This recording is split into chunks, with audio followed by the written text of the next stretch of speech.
Mission Statement. Founded in 2008, the Zeitgeist movement, TZM, is a sustainability and public health advocacy organization. It conducts research and activism through a network of regional chapters, public events, and various forms of educational media. The focus includes recognizing that the majority of the modern world's social problems, including mounting ecological crises and destabilizing economic inequality, oppression, poverty, conflict, corruption, etc., is not an inevitable outcome of our civilization. Rather, TZM sees these issues as consequential symptoms of an outdated social system. While common reforms and general community support to improve conditions are of interest to TZM, working to galvanize the population in a move to change the very nature of our social system itself is the goal. In this, a central criticism has been in addressing the inefficient nature of market-based economics or capitalism itself. TZM concludes that without a dramatic move away from the incentives and structural dynamics of the market system, there is little hope today for further, relevant improvements in the areas of human rights, ecological sustainability, and general public health. Supporters refer to the model promoted by TZM as a post-scarcity economy. This model is inferential, derived from modern principles of scientific, sustainable earthly management, along with contemporary findings in social and epidemiological research. TZM's interest in change is global. It has no allegiance to country or traditional political platforms. It views the world as a single system and the human species as a single family. It recognizes that all countries must disarm and learn to share resources and ideas if we expect to survive in the long run. Self-interest must become social interest, and the solutions arrived at and promoted are in the interest to help every human being. What does the word zeitgeist stand for, and how does it fit in the movement? The term zeitgeist can be defined as the general intellectual, moral, and cultural climate of an era. The term movement implies motion and change. Therefore, the Zeitgeist movement can be seen as a social movement that urges change in the dominant intellectual, moral, and cultural climate of the time. What is the basic structure of the movement? The Zeitgeist movement structure is comprised of volunteers creating a global communications network for activism that is focused on the educational imperatives of a new socio-economic model, referred to as a post-scarcity economy. A more formal affiliation is attained by an individual's involvement in the movement via teams/branches, usually comprised of city, state, or national level groups. While the movement is global, branches are what comprise the local on-the-ground presence of the Zeitgeist movement in their respective community or region. How does TZM view our major social problems today? TZM is different from most activist communities and political/social movements in the world today, due to the way we view the majority of the societal problems and their causes. We see it as structural. In short, the socio-economic system itself is regarded as the root cause of persistent negative societal outcomes, with human behavior and its resulting effects, corruption, pollution, wars, waste, exploitation, and hence, distortion of values in psychology, seen as symptoms of this fundamental root source. Which current issues does the movement focus on? General observations. In the view of the movement, the society today has become increasingly detached from the physical world, with techniques of production, distribution, and social ordering that have little to no relationship to the environment or the current state of scientific knowledge with respect to public health and sustainability. Cyclical consumption. For instance, our use of a profit-based, growth-driven monetary system has become one of the greatest destroyers of the natural world and sustainable human values. The entire global economy requires cyclical consumption to operate, which means that money must constantly be circulating. Thus, new goods and services must be constantly introduced regardless of the state of the environment and actual human necessity.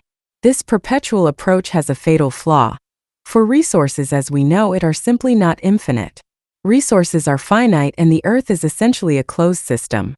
To assume the need for constant consumption to keep people employed, and hence the market system going, is ecocidal on a finite planet. The true goal of an economy, by definition, is to strategically preserve and create efficiency. The system today demands the opposite: infinite growth. The monetary market model is based upon money being treated as a commodity and its origination from debt, sold for interest income. This is a Ponzi scheme. Each time this commodity money is sold, bank loans, it needs to be paid back debt, with more money charged as a fee for profit, interest.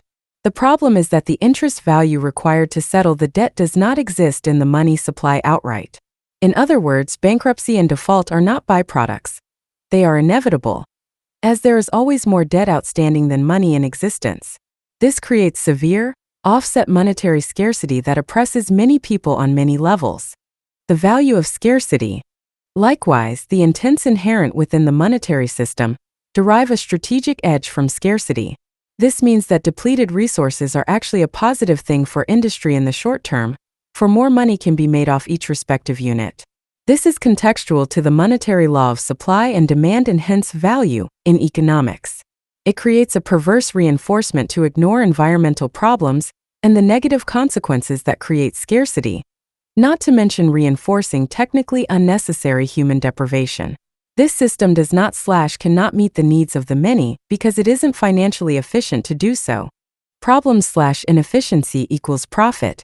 Similarly, the system also requires problem/constant consumer interest in order to work.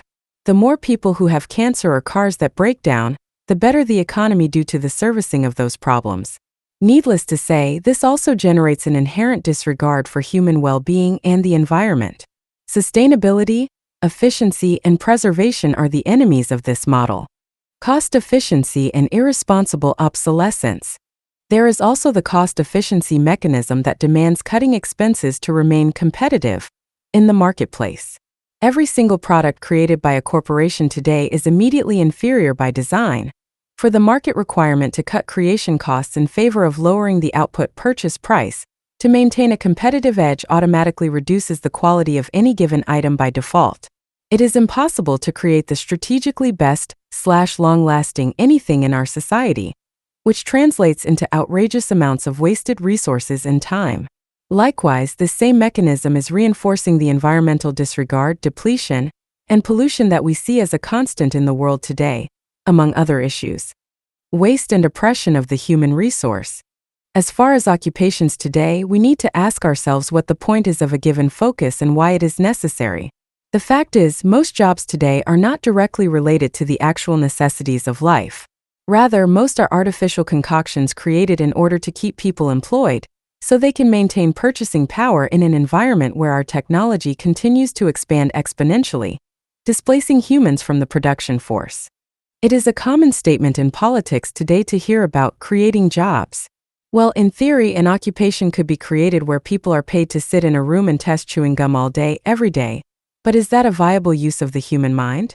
Should we relegate our mental capacity to simple any so-called job due to mere economic reasons, regardless of what it actually contributes to personal and/or social development?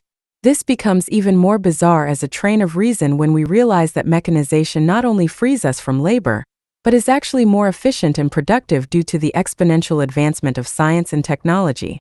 On a different level, the very reality that each human being is required to be put in a position of servitude to a corporation or client in order to gain income to purchase the necessities of life not only perpetuates the waste of the human mind and human life, it is also a form of oppression slavery.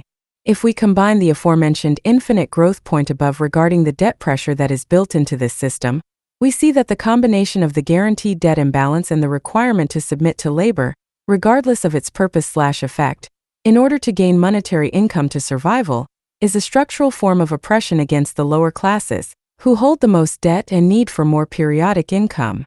As noted, advancements in science and technology have shown that we can automate a great deal. The more we have applied mechanization to labor, the more productive things have become.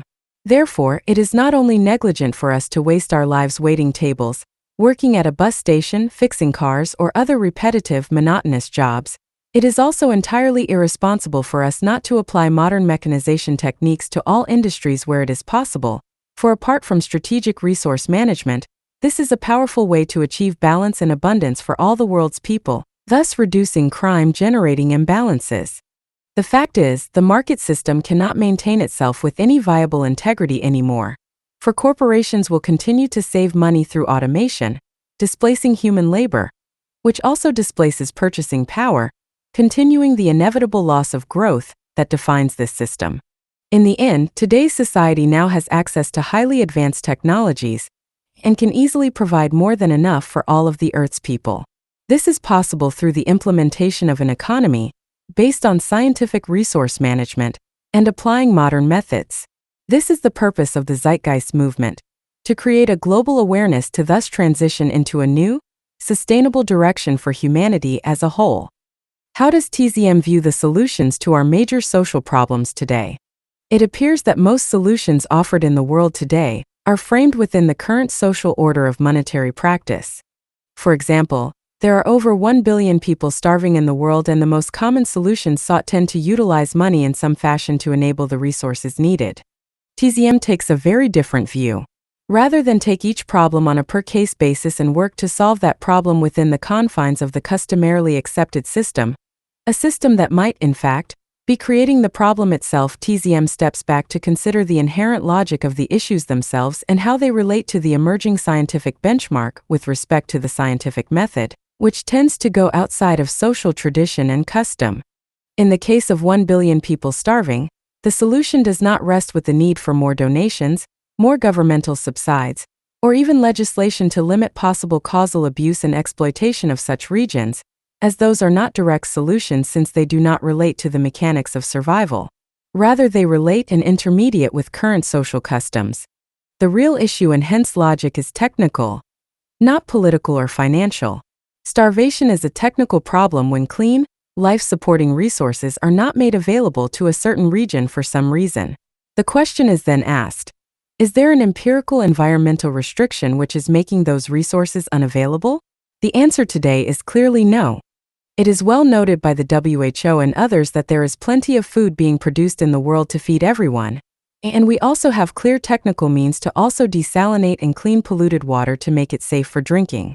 This can be done on an industrial scale. The financial approach clearly has an inherent flaw which is not enabling these basic life-supporting attributes and resources to be made available to 1 billion people. It is economically inefficient when considering the true sense of the definition of economics. The technical approach, which proves that these things are indeed possible where no one would ever have to starve, says, if it is possible to do it, then we need to simply figure out a new way to do it and bypass the current social custom if need be. As is common within much of the Zeitgeist movement materials, we see the financial structure as a whole as being a foundational cause of most of the world's issues, with the technical reality of what is possible as an approach to the solution. It is based upon scientific causality, not financial causality. In a world of extreme advancement in information and mechanical technology, the great realization is that we can do much more than ever to meet the needs of the human population, along with generating a logic where most of the environmental and social issues we face today would be gone tomorrow if we simply applied our updated understandings now. How is the Zeitgeist movement organized? While you may find lecturers, chapter coordinators, or other notable members in TZM, all participation is voluntary, with supporters and advocates acting independently as individuals while adhering to a simple set of guidelines.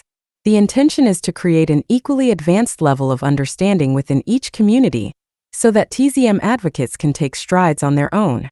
The chapter structure is viewed as holographic, meaning that the integrity and understanding of each regional group mirrors that of the other. In the view of the movement, there is nothing more powerful than a group of people who share an idea and can each logically deduce, in tandem, a sympathetic method of conduct worldwide. Who funds the Zeitgeist movement? The movement operates on a non-profit and volunteer basis, autonomously. Activists themselves donate personal resources or seek financial help on a per-project basis to accomplish local activism or cover the cost of materials, etc. However, if you would like to make donations to TZM, you can donate to your local branch. Some, like TZM Finland and TZM Iceland, have an associated NPO, non-profit org. What is Zeitgeist Day? Zeitgeist Day, or Z-Day for short, is a global annual event day which occurs in the middle of March each year. The goal is to increase public awareness of the Zeitgeist movement. The first official Z-Day took place in 2009. These events were well documented by news agencies across the world, including the New York Times in America. An archive list of those events can be found on the zdayglobal.org site. The 2010 Z-Day had 330 sympathetic events occur in over 70 countries worldwide. These events were also well documented by news agencies across the world, including the Huffington Post in America. A Zeitgeist Day event can take on many forms, ranging from a simple showing of DVD media to full lectures or interactive question and answer events with event organizers in various regions. What is the Zeitgeist Media Festival? Recognizing the power of art and media to help change the world, the Zeitgeist Media Festival is an annual worldwide arts festival that occurs late each summer. The idea is to engage the artistic community and their power to change its values. It proposes that needed changes in the structural/economic workings of society can only manifest in tandem with the personal/social transformation of values in each of us. While intellectual knowledge serves its role of showing the path, many in the world follow their feelings, not knowledge. The Zeitgeist Media Festival works to bridge those levels, while also illuminating a focus where improving the world is no longer considered a fringe or even dangerous pursuit, but rather the highest and most honorable level of personal/social integrity we have. The Zeitgeist Media Festival also globally works with local food drives to directly help the many homeless and suffering. Is the Zeitgeist movement related to Peter Joseph's film series? No. The Zeitgeist documentary series was the inspiration for the Zeitgeist movement, due to their popularity and overall message of seeking truth, peace, and sustainability in society. While the word Zeitgeist is associated with Peter Joseph's film series, Zeitgeist, the movie, Zeitgeist Addendum, and Zeitgeist Moving Forward, these films are personal artistic expressions of the filmmaker himself, with the call to found a global movement at the end of documentary Zeitgeist Addendum. How do I learn about TZM in detail? Aside from numerous global lectures that can be found online and via our YouTube channel, there is a 320-page book, TZM Defined, available for free in PDF form on this site. That is the most in-depth written work regarding the movement's train of thought. This work is also being sold at cost in paperback form, either from via Amazon or Bookpatch. How to connect to TZM's online voice chat? Discord? The Zeitgeist movement has a Discord server organized with many chat rooms to enable discussions and voice chats for the whole movement. Please download and install the Discord software, then go to link https://discord.gg/ukvwqz. About a post-scarcity economy. What are some of the central characteristics of the solution proposed? Automation of labor. As the trend of what appears to be an exponential increase in the evolution of information technology, robotics, and computerization continues, it is apparent that human labor is becoming more and more inefficient in regard to meeting the demands necessary for supporting the global population.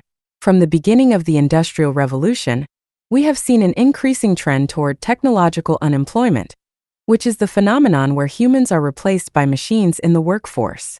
This trend, while debatable in regard to its ultimate long-term effect on employment, creates a propensity to displace the worker and hence the consumer, slowing consumption.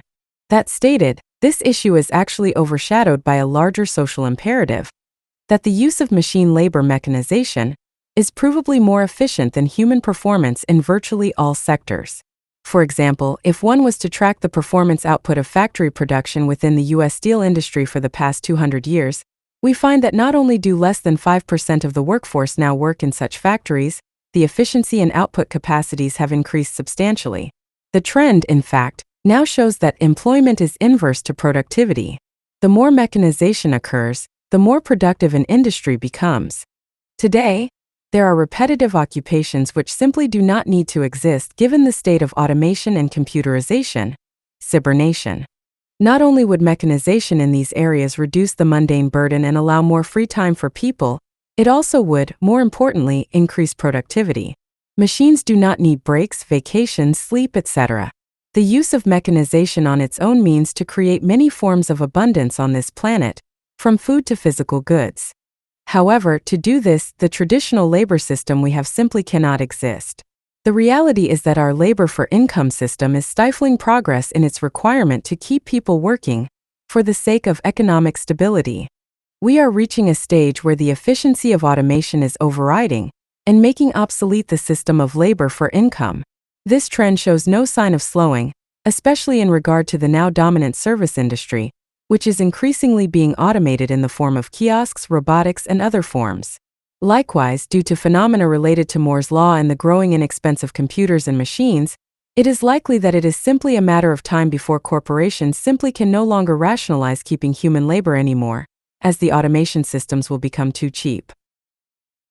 Of course, this is a paradoxical market phenomenon, called by some theorists as the contradiction of capitalism, for it is, in effect, removing the consumer laborer itself and hence reducing consumption. Apart from those issues, it is important to also consider human labor contributions based on social relevance, not monetary gain. In a post-scarcity economy, there would be no reason to have occupations such as banking, trading, insurance, cashiers, brokers, advertising, or anything related to the governance of money.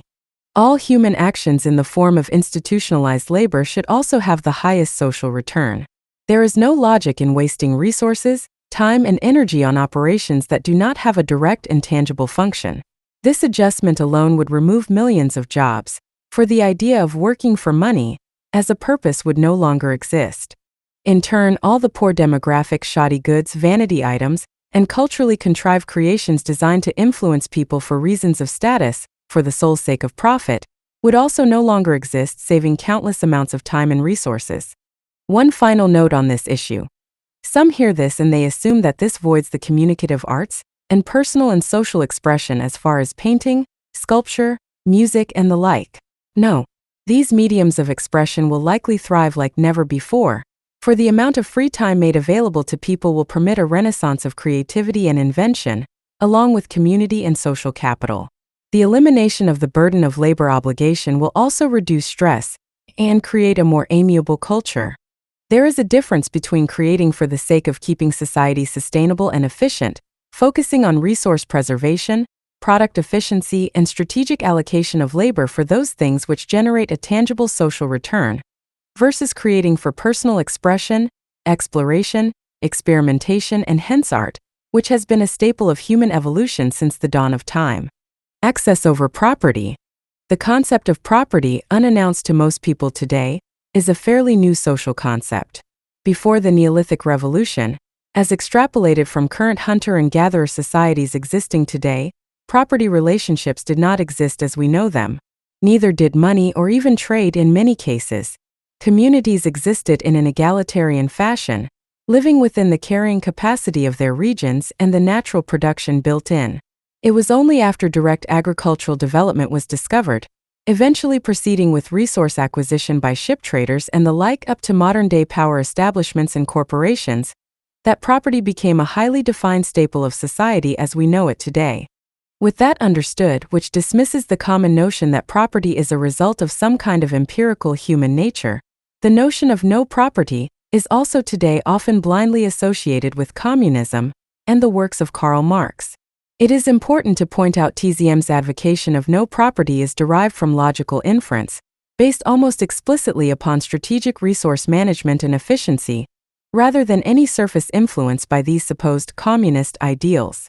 There is no relation between the two, for communism was not derived from the needs to preserve and manage resources efficiently.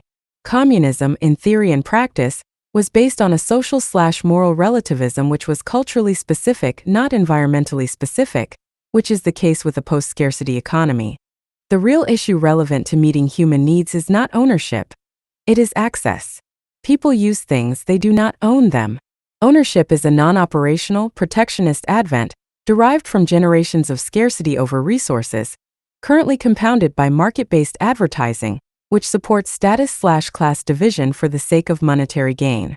To put it another way, ownership is a form of controlled restriction, both physically and ideologically.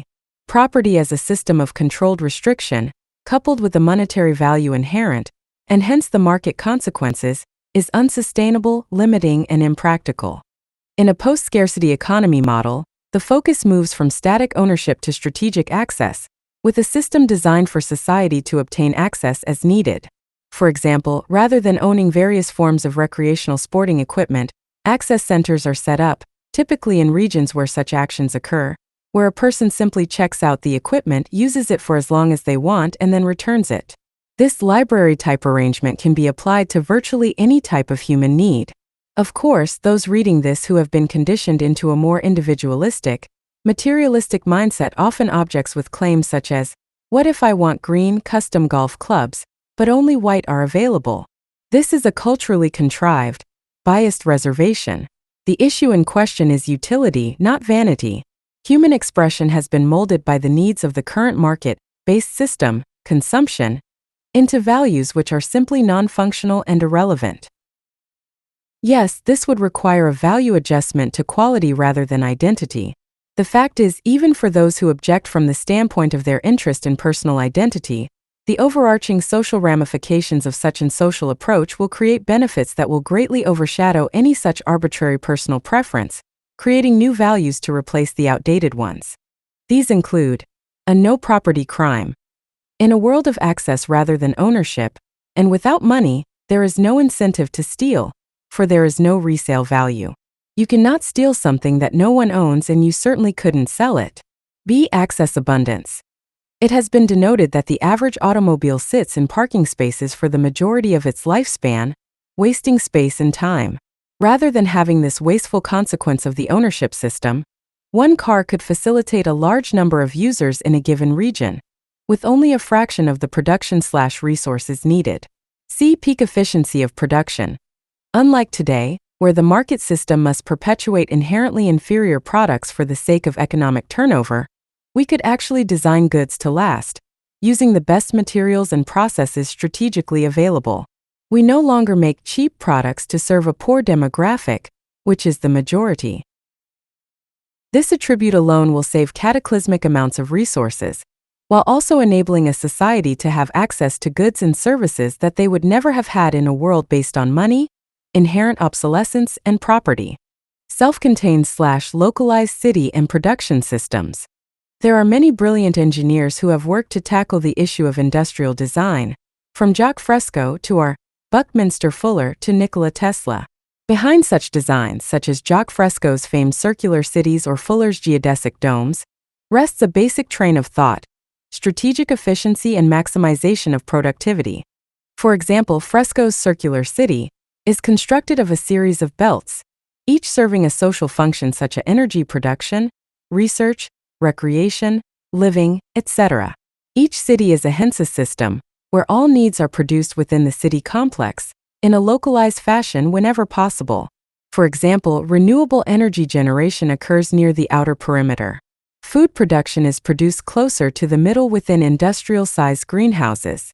This is very different in its logic from the globalization-based economy we live in today, which wastes outrageous amounts of energy and resources due to unneeded transport and labor processing.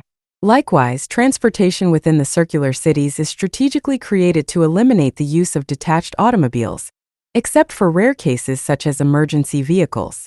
Homes are created to be microsystems as well, with much power generation occurring internally, such as from sunlight absorbed by the building structure using photovoltaic technology.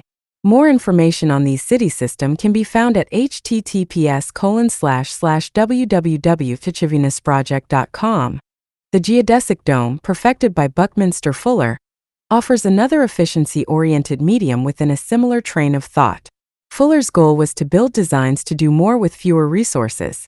He noticed problems inherent in conventional construction techniques and recognized the indigenous strength of naturally occurring structures. The advantages include a much stronger structure than a conventional building while using less material to construct. Domes can be built very quickly because they are of a modular prefab construction and suit being mass-produced. They also use less energy to keep warm/cool than a conventional box structure. More information can be found at http://www.bfi.org.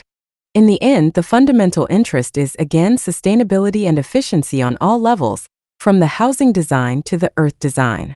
The market system actually fights this efficiency due to the broken, competitive nature inherent.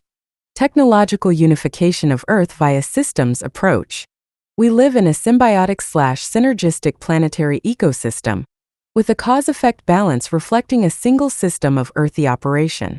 Buckminster Fuller defined this well when he referred to the planet as Spaceship Earth. It is time we reflect this natural state of affairs in our societal affairs on this planet. The fact of the matter is that human societies, which are dispersed across the globe, require resources which are also ununiformly dispersed across the globe. Our current procedure for enabling resource distribution comes in the form of corporations which seek and claim ownership of our earthly resources, which they in turn sell to others in the name of profit. The problems inherent in this practice are numerous, again due to the self-interest-based disposition inherent in selling anything for personal gain, as denoted above. But in the larger scheme of things, this is only partially the issue when it comes to the reality that we live on a finite planet, and where resource management and preservation should be the number one concern in regard to human survival, especially with the population explosion of the last 200 years. 2 people are born every second on this planet, and each one of those humans needs a lifetime of food, energy, water, and the like. Given this fundamental need to understand what we have, the rates of depletion, and, invariably, the need to streamline industry in the most efficient, productive way, a global system of resource management must be put in place. It is just common sense. This is an extensive subject when one considers the technical, quantitative variables needed for implementation. However, for the sake of overview, it can be stated that the first step is a full global survey of all earthly resources. Then, based on a quantitative analysis of the properties of each material, a strategically defined process of production is constructed from the bottom up, using such variables as negative retroactions, renewability, etc. More on this can be found in the section called Project Earth in the ZM lecture called, Where Are We Going? Then consumption statistics are accessed, rates of depletion become monitored, distribution is logically formulated, etc. In other words, it is a full systems approach to earthly resource management, production, and distribution, with the goal of absolute efficiency, conservation, and sustainability. Given the mathematically defined attributes as based on all available information at the time, along with the state of technology at the time, the parameters for social operation within the industrial complex become self-evident, with decisions arrived at by way of computation, not human opinion. This is where computer intelligence becomes an important tool for social governance, for only the computation ability/programming of computers can access and strategically regulate such processes efficiently and in real time. This technological application is not novel. It is simply scaled out from current methods already known. The scientific method as the methodology for governance. The application of the scientific method for social concern is an oft-repeated mantra for the basis of social operation in a post-scarcity economy model. While the obviousness of this in regard to industry is simple enough to understand, it is important to also realize its value in regard to human behavior. Science, historically speaking, has often been derailed as a cold, restrictive discipline, reserved for the sake of mere technology and invention.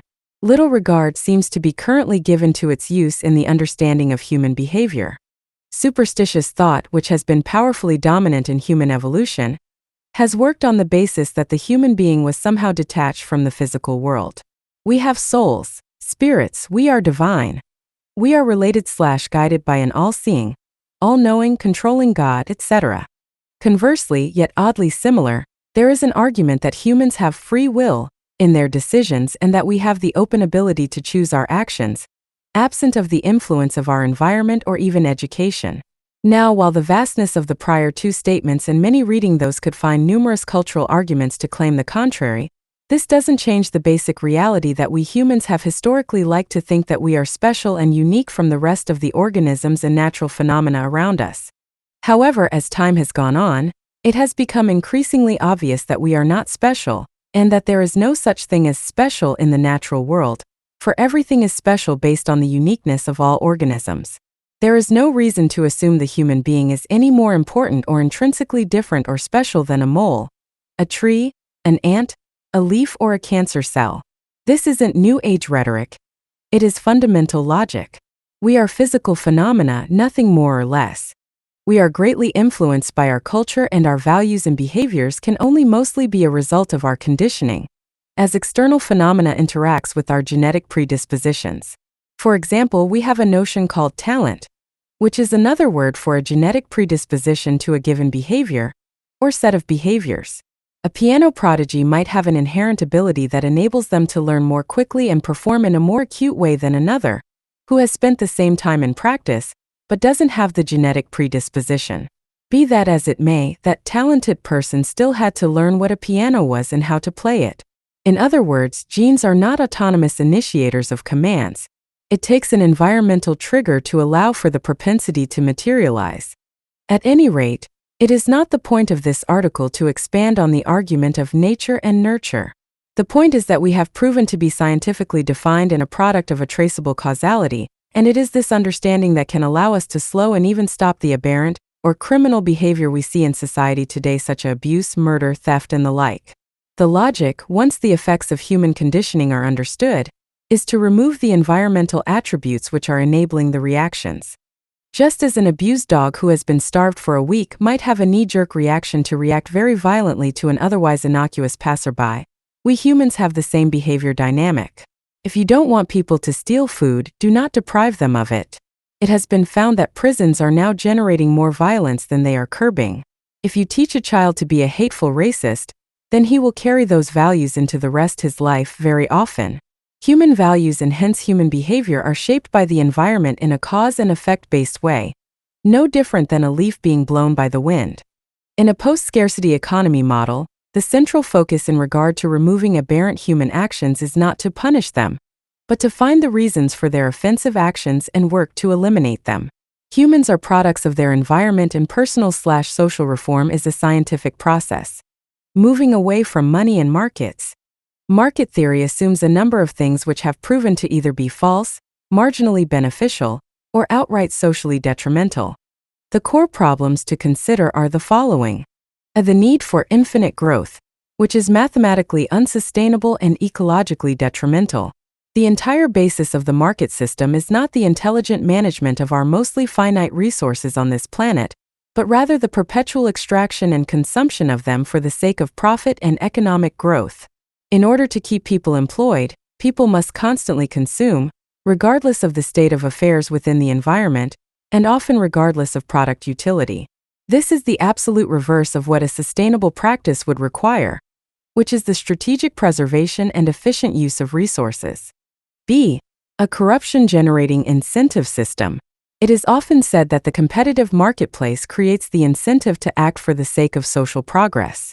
While this is partially true, it also generates an equal if not more pronounced amount of corruption in the form of planned obsolescence, common crime, wars, large-scale financial fraud, labor exploitation, and many other issues. The vast majority of people in prison today are there because of monetary-related crime or nonviolent drug offenses. The majority of legislation exists in the context of monetary-based crimes. Also, if one was to critically examine history and peer into the documented biographies/mentalities of the greatest scientists and inventors of our time, such as Tesla, Einstein, Bell, the Wright brothers, and many others, it is found that they did not find their motivation in the prospect of monetary gain. The interest to make money must not be confused with the interest to create socially beneficial products, and very often they are even at odds. C. A disjunct, inefficient industrial complex which wastes tremendous amount of resources and energy. In the world today, with the advent of globalization, it has become more profitable to import and export both labor and goods across the globe rather than to produce locally. We import bananas from Ecuador to the US and bottled water from Fuji, Japan, while Western companies will go to the deprived third world to exploit cheap labor, etc. Likewise, the process of extraction to component generation to assembly to distribution of a given good might cross through multiple countries for a single final product, simply due to labor and production costs/property costs. This cost efficiency generates extreme technical inefficiency and is only justifiable within the market system for the sake of saving money. In a post-scarcity economy model, the focus is maximum technical efficiency. The production process is not dispersed but made as centralized and fluid as possible, with elements moving the very least amount, saving what would be tremendous amounts of energy and labor as compared to methods today. Food is grown locally whenever possible, which is most of the time given the flexibility of indoor agriculture technology today, while all extraction, production, and distribution is logically organized to use as little labor/transport/space as possible while producing the strategically best possible goods. See more below. In other words, the system is planned to maximize efficiently and minimize waste. D. A propensity for establishments. Very simply, established corporate/financial orders have a built-in tendency to stop new, socially positive advents from coming to fruition if there is a foreshadowed loss of market share, profit, and hence power. It is important to consider the basic nature of a corporation and its inherent need for self-perpetuation. If a person starts a company, hires employees, creates a market, and becomes profitable, what has thus been created, in part, is the means for survival for a group of people. Since each person in that group typically becomes dependent on that organization for income, a natural protectionist propensity is created, whereas anything that threatens the institution thus threatens the well-being of the group/individual. This is the fabric of a competition mindset. While people think of free market competition as a battle between two or more companies in a given industry, they often miss the other level, the competition against new advents which would make them obsolete outright. The best way to expand on this point is to simply give an example, such as the US government and big oil collusion to limit the expansion of the fully electric car (EV) in the US. This issue was well presented and sourced in the documentary called Who Killed the Electric Car? The bottom line here is that the need to preserve an established order for the sake of the well-being of those on the payroll leads to an inherent tendency to stifle progress. A new technology which can make a prior technology obsolete will be met with resistance unless there is a way for the market system to absorb it in a slow fashion, allowing for a transition for the corporations, i.e. the perpetuation of hybrid cars in the US, as opposed to the fully electric ones which could exist now in abundance. There is also a large amount of evidence that the FDA has engaged in favoritism/collusion with pharmaceutical companies to limit/stop the availability of advanced progressive drugs, which would void existing/profitable ones. In a post-scarcity economy model, there is nothing to hold back developmental/implementation of anything. If safe and useful, it would immediately be implemented into society, with no monetary institution to thwart the change due to their self-preserving monetary nature. An inherent obsolescence which creates inferior products immediately due to the need to stay competitive. This little recognized attribute of production is another example of the waste which is created in the market system. It is bad enough that multiple companies constantly duplicate each other's items in an attempt to make their variations more interesting for the sake of public consumption, but a more wasteful reality is that, due to the competitive basis of the system, it is a mathematical certainty that every good produced is immediately inferior the moment it is created, due to the need to cut the initial cost basis of production and hence stay competitive against another company, which is doing the same thing for the same reason. The old free market adage where producers create the best possible goods at the lowest possible prices is a needlessly wasteful fantasy and detrimentally misleading, for it is impossible for a company to use the most efficient material or processes in the production of anything, as it would be too expensive to maintain a competitive cost basis. They very simply cannot make the strategically best physically. It is mathematically impossible. If they did, no one would buy it, for it would be unaffordable due to the values inherent in the higher quality materials and methods. Remember, people buy what they can afford to.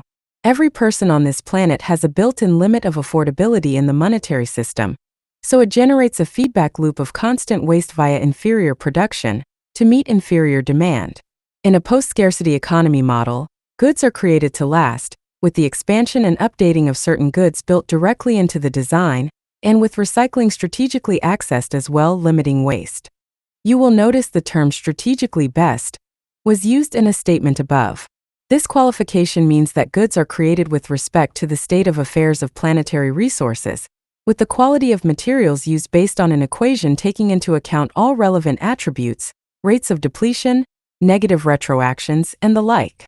In other words, we would not blindly use titanium for, say, every single computer enclosure made, just because it might be the strongest materials for the job. That narrow practice could lead to depletion. Rather, there would be a gradient of material quality which would be accessed through analysis of relevant attributes, such as comparable resources, rates of natural obsolescence for a given item, statistical usage in the community, etc. These properties and relationships could be assessed through programming, with the most strategically viable solution computed and output in real time. It is mere issue of calculation. A propensity for monopoly and cartel, due to the basic motivation of growth and increased market share. This is a point that economic theorists will often deny under the assumption that open competition is self-regulating, and that monopolies and cartels are extremely rare anomalies in a free market system. This invisible hand assumption holds little validity, historically, not to mention the outstanding legislation around the issue which proves its infeasibility. In America, there have been numerous monopolies such as Standard Oil and Microsoft.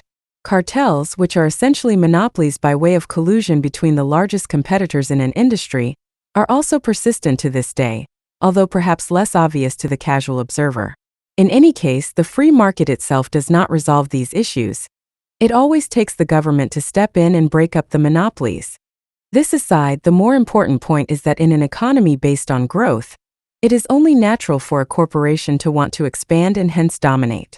After all, that is the basis of economic stability in the modern world: expansion. Expansion of any corporation always gravitates toward monopoly or cartel, for, again, the basic drive of competition is to outdo your competitor. In other words, monopoly and cartel are absolutely natural in the competitive system. In fact, it is inevitable, for again, the very basis is to seek dominance over market share.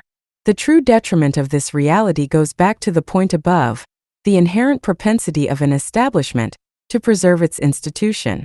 If a medical cartel is influencing the FDA, then new ideas which void that cartel's income sources will often be fought, regardless of the social benefits being thwarted. The market system is driven in part by scarcity. The less there is of something, the more money that can be generated in the short term. This sets up a propensity for corporations to limit availability, and hence deny production abundance. It is simply against the very nature of what drives demand to create abundance. The Kimberley diamond mines in Africa have been documented in the past to burn diamonds in order to keep prices high. Diamonds are rare resources which take billions of years to be created. This is nothing but problematic. The world we live in should be based on the interest to generate an abundance for the world's people, along with strategic preservation and streamlined methods to enable that abundance. This is a central reason why, as of 2010, there are over 1 billion people starving on the planet. It has nothing to do with an inability to produce food, and everything having to do with an inherent need to create/preserve scarcity for the sake of short-term profits. Abundance, efficiency, and sustainability are, very simply, the enemies of profit. This scarcity logic also applies to the quality of goods. The idea of creating something that could last, say, a lifetime with little repair, is anathema to the market system, for it reduces consumption rates, which slows growth and creates systemic repercussions, loss of jobs, etc. The scarcity attribute of the market system is nothing but detrimental for these reasons. Not to mention that it doesn't even serve the role of efficient resource preservation, which is often claimed. While supply and demand dictates that the less there is of something, the more it will be valued, and hence the increased value will limit consumption, reducing the possibility of running out. The incentive to create scarcity, coupled with the inherent short-term reward which results from scarcity-driven base prices, nullifies the idea that this enables strategic preservation. We will likely never run out of oil in the current market system. Rather, the prices will become so high that no one can afford it, while those corporations who own the remaining oil will make a great deal of money off of the scarcity, regardless of the long-term social ramifications. In other words, remaining scarce resources, existing in such high economic value that it limits their consumption, is not to be confused with preservation that is functional and strategic. True strategic preservation can only come from the direct management of the resource in question in regard to the most efficient technical applications of the resource in industry itself, not arbitrary surface price relationships, absent of rational allocation. The Zeitgeist movement. Understandings. Part 1 about. The Zeitgeist movement is not a political movement. It does not recognize nations, governments, races, religions, creeds, or class. Our understandings conclude that these are false, outdated distinctions which are far from positive factors for true collective human growth and potential. Their basis is in power division and stratification, not unity and equality, which is our goal. While it is important to understand that everything in life is a natural progression, we must also acknowledge the reality that the human species has the ability to drastically slow and paralyze progress through social structures which are out of date, dogmatic, and hence out of line with nature itself. The world you see today, full of war, corruption, elitism, pollution, poverty, epidemic disease, Human rights abuses, inequality, and crime is the result of this paralysis. This movement is about awareness, an avocation of a fluid evolutionary progress, both personal, social, technological, and spiritual.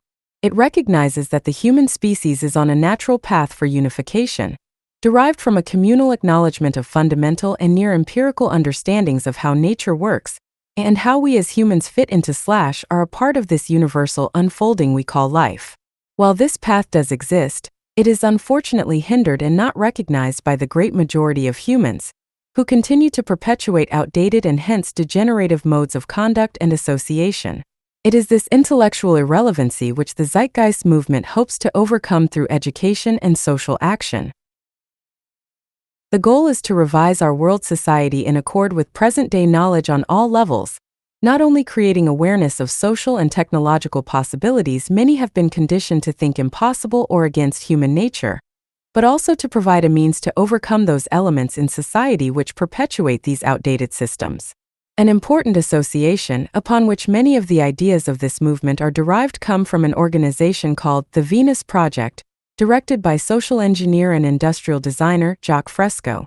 He has worked nearly his entire life to create the tools needed to assist a design of the world which could eventually eradicate war, poverty, crime, social stratification, and corruption. His notions are not radical or complex. They do not impose a subjective interpretation in their formation. In this model, society is created as a mirror of nature, with the variables predefined inherently. The movement itself is not a centralized construct. We are not here to lead but to organize and educate. Part 2: The goal. The means is the end. We intend to restore the fundamental necessities and environmental awareness of the species through the advocation of the most current understandings of who and what we truly are, coupled with how science, nature, and technology, rather than religion, politics, and money, hold the keys to our personal growth, not only as individual human beings, but as a civilization, both structurally and spiritually. The central insights of this awareness is the recognition of the emergent and symbiotic elements of natural law, and how aligning with these understandings as the bedrock of our personal and social institutions, life on Earth can and will flourish into a system which will continuously grow in a positive way, where negative social consequences, such as social stratification, war, biases, elitism, and criminal activity will be constantly reduced and, idealistically, eventually become non-existent. Within the spectrum of human behavior itself, this possibility is, of course, very difficult for most humans to consider, for we have been conditioned by society to think that crime, corruption, and dishonesty is the way it is, and that there will always be people who want to abuse, hurt, and take advantage of others. Religion is the largest promoter of this propaganda, for the us and them, or good and evil mentality promotes this false assumption. The reality is that we live in a society that produces scarcity. The consequence of this scarcity is that human beings must behave in self-preserving ways, even if it means they have to cheat and steal in order to get what they want.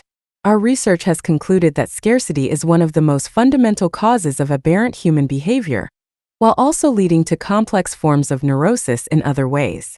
A statistical look at drug addiction, crime, and incarceration statistics finds that poverty and unhealthy social conditions comprise the life experience of those who engage in such behavior. Human beings are not good or bad. They are running, forever changing compositions of the life experiences that influences them. The quality of a human being, if there was such a thing, is directly related to the upbringing and thus belief systems they have been conditioned into. This simple reality has been grossly overlooked, and today people primitively think that competition, greed, and corruption are hardwired elements of human behavior, and in turn, we must have prisons, police, and hence a hierarchy of differential control in order for society to deal with these tendencies. This is totally illogical and false. The bottom line is that in order to change things for the better fundamentally, you must begin to address root causes. Our current society's system of punishment is outmoded, inhumane, and unproductive. When a serial killer is caught, most people jump up and down and scream for the death of that person. This is backwards. A truly sane society, which understands what we are and how our value systems are created, would take the individual and learn the reasons behind his or her violent actions. This information would then go to a research department which considers how to stop such conditions from occurring through education. It is time to stop the patchwork. It is time to begin a new social approach which is updated to present-day knowledge. Sadly, society today is still largely based on outmoded, superstitious dispositions and resolutions. It is also important to point out that there are no utopias or endings. All evidence points to perpetual change on all levels. In turn, it is our personal actions every day of our lives that mold and perpetuate the social systems we have in place. Yet, paradoxically, it is also our environmental influences which create our perspectives and hence worldviews. Therefore, true change will come not only from adjusting your personal understandings and decisions, but equally from changing the social structures that influence these understandings and decisions. The elite power systems are little affected in the long run by traditional protest and political movements. We must move beyond these establishment rebellions and work with a tool much more powerful. We will stop supporting the system, while constantly advocating knowledge, peace, unity, and compassion. We cannot fight the system. Hate, anger, and the war mentality are failed means for change, for they perpetuate the same tools the corrupt, established power systems use to maintain control to begin with. The distortion and paralysis. When we understand that all systems are emergent and constantly in a state of evolution, along with the reality that we are all symbiotically connected to nature and each other in the most simple yet profound ways, forcing the realization that our personal integrity is only as high as the integrity of the rest of society, we then see how twisted and backwards our social establishments are, and how their perpetuation is largely the cause of the social instability in society. For example, the monetary system has been long deemed a positive force in society due to its claim to produce incentive and progress. In actuality, the monetary system has become a vehicle for division and totalitarian control. It is the ultimate form of divide and conquer, for at its very core are the assumptions that 1. We must fight each other in order to survive. 2. Humans must have this reward incentive to do anything meaningful. As far as number 1, we must fight each other in order to survive. This characteristic of competition in the system guarantees corruption in society on every level, for the basis is us against them. Many argue that the free market system is good, but it is corrupt in the modern day due to bad policies, favoritism, bailouts, etc. They assume that if a pure free market was allowed to flourish, then it would be okay. This is false, for what you are seeing today is the free market at work, with all its differential advantage and corruption. No laws will ever stop the insider trading, collusion, monopoly, labor abuse, pollution, planned obsolescence, or the like. This is what the competition-based system produces without fail, for it is based on the premise of taking advantage of others for profit. Period.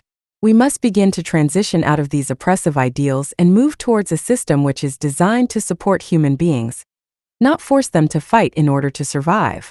As far as number 2, humans must have this reward incentive to do anything meaningful. This is just a sad and an incredibly negative perspective of the human being in general.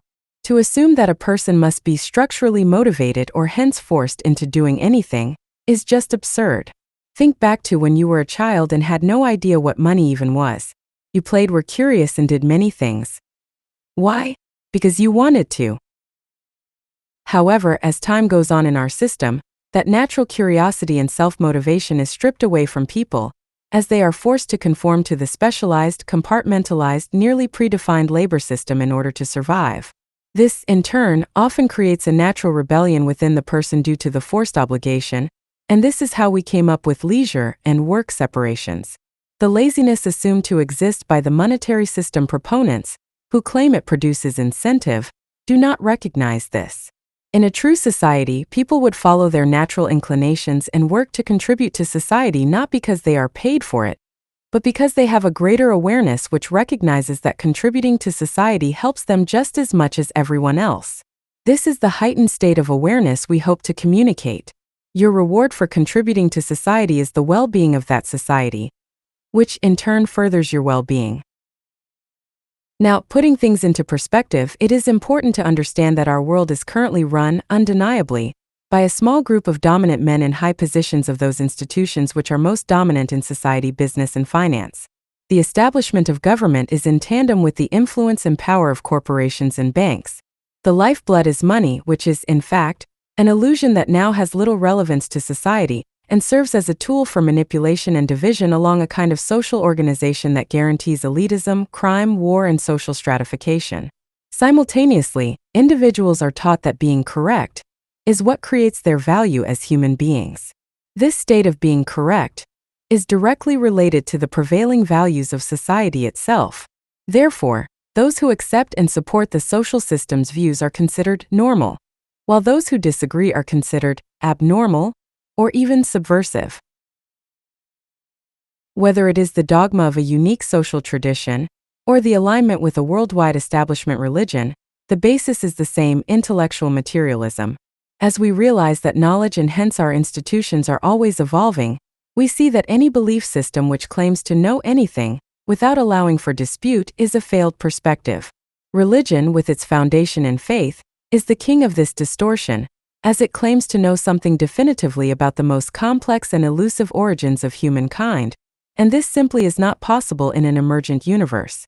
That being said, it is then realized that equally as dangerous as the establishment power structures are the people who have been conditioned to completely accept the static understandings put forth by these systems, therefore becoming self-appointed guardians of the status quo.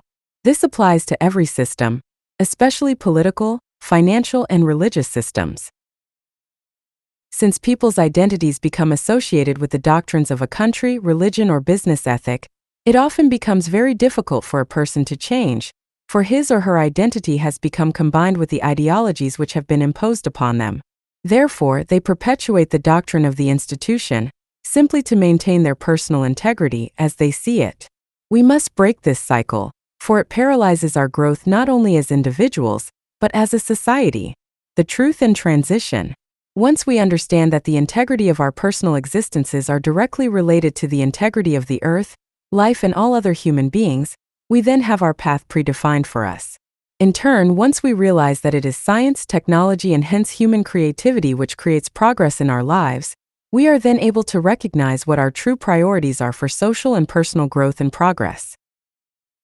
These points denoted, we can then see that religion, politics, and the money/competition-based labor system are outdated modes of social operation, which must now be addressed and outgrown. Our avocation is to achieve a social system which operates without money or politics, while allowing superstition to work itself out as education flourishes. It isn't the right of any person to tell another what to believe, for no human has a full understanding of anything. However, if we pay attention to the natural processes of life, we then see how we can align with nature, and thus our path becomes more clear. For example, many people are worried about population growth on the planet, while very spooky comments by despotic figures like Henry Kissinger claim that some kind of reduction is needed. This is of course very scary. However, the real question remains, is population growth really that bad? The answer is that from a scientific perspective, the Earth can handle many times more people if need be, once high technology is harnessed. 70% of our planet is water, and cities in the sea, one of many projects by Jacques Fresco, are the next step. In turn, education about life operations will inform people as to the ramifications of their reproductive interests, and population growth will naturally slow as people begin to realize how they are related to the planet and its carrying capacity. In fact, the only true government that can possibly exist is the Earth and its resources. From there, all possibilities can be assessed. This is why an intellectual unification of all countries is needed, for the most important information we as a species can have is a full, highly detailed assessment of what we have on this planet. Just as you would examine the land and resources of an acre of land to see what you could do or grow on it, this is what needs to happen with the planet in order to optimize what we are capable of as a species resource-wise. Of course, many who consider the ideas presented above will often ask, how can we do this considering the distorted value systems which are currently in operation? How do we make such a move or transition? This is, of course, the most difficult question. The answer: we have to start somewhere. There are many things that can be done by a single person or community that can begin to shape this vision. The most important step is education. Thank you for your help. Part 3 Synopsis. Fluid social change can only materialize if two circumstances are met. 1. The human value system, which consists of our understandings and beliefs, must be updated and changed through education and thoughtful introspection. 2. The environment surrounding that value system must change to support the new worldview. The interaction between a person's value system and their environment is what influences human behavior. For example, in our culture, ethics really is a matter of degree. For our social system promotes and rewards competition and self-interest. This perspective doesn't just lead to aberrant behavior, it creates it directly. Corruption is the norm in our society, and most people do not see this, for since the society supports this behavior, it is considered right and normal, or as a matter of degree. Given this understanding, there is a fallacy that has emerged where certain groups are deemed corrupt, and everyone else is good. This is the age-old us and them worldview, which has no basis empirically, for it is, again, all a matter of degree. For example, there is a large movement of people who constantly talk about the New World Order, and this notion that there is an elite group of people who have been trying to take over the world for a long time and have manipulated society in various ways to further their goals. This, of course, is true to a certain extent. But the failure of awareness is that this group is not a group at all. It is a tendency.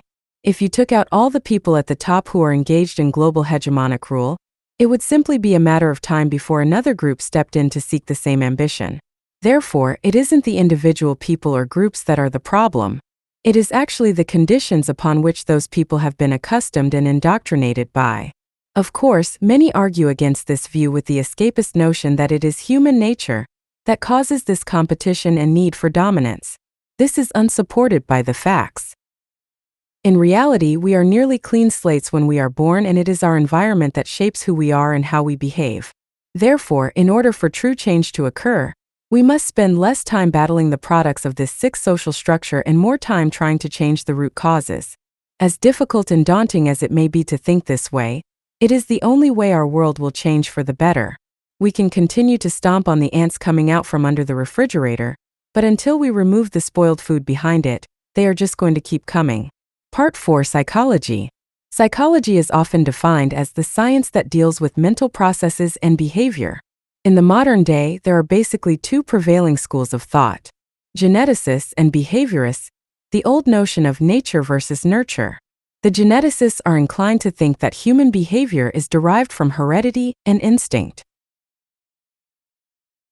Often on the news, reports detail how some study claims to find the genetic predisposition to being Republican or smoking cigarettes. This supports the worldview that we are hardwired in some way, and that even subtle nuances of behavior, such as an inclination for addiction, is genetic or instinctual in some way. The behaviorists, on the other hand, see the human being as a product of conditioning, as based on the environmental exposure of that person. Therefore, the actions of a person have a source that is derived from experience or a triggered train of thought, brought on by a learned understanding. The mechanism of action/belief therefore is sourced in learning, not heredity or instinct. Which is more relevant? Obviously, both views are relevant in certain ways. Our interest in surviving and reproducing is imprinted/genetic in some way, as it is directly associated with fundamental survival.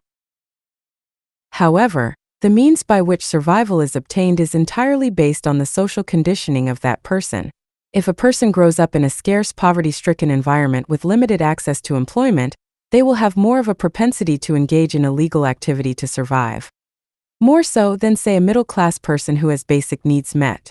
On the other side of the spectrum, if a person with great wealth has grown up in an elitist family, and is thus conditioned into thinking that his or her wealth/class serves as a status symbol, they might often exploit those who work for them or perform illegal activities to conform to the identity and social arrogance they think is real. The bottom line is that it is environmental conditioning that really affects 99% of our actions, and all diligent behavior studies have proven this time and time again. People become alcoholics not because they have a genetic predisposition, but because of the influence of their parents or friends.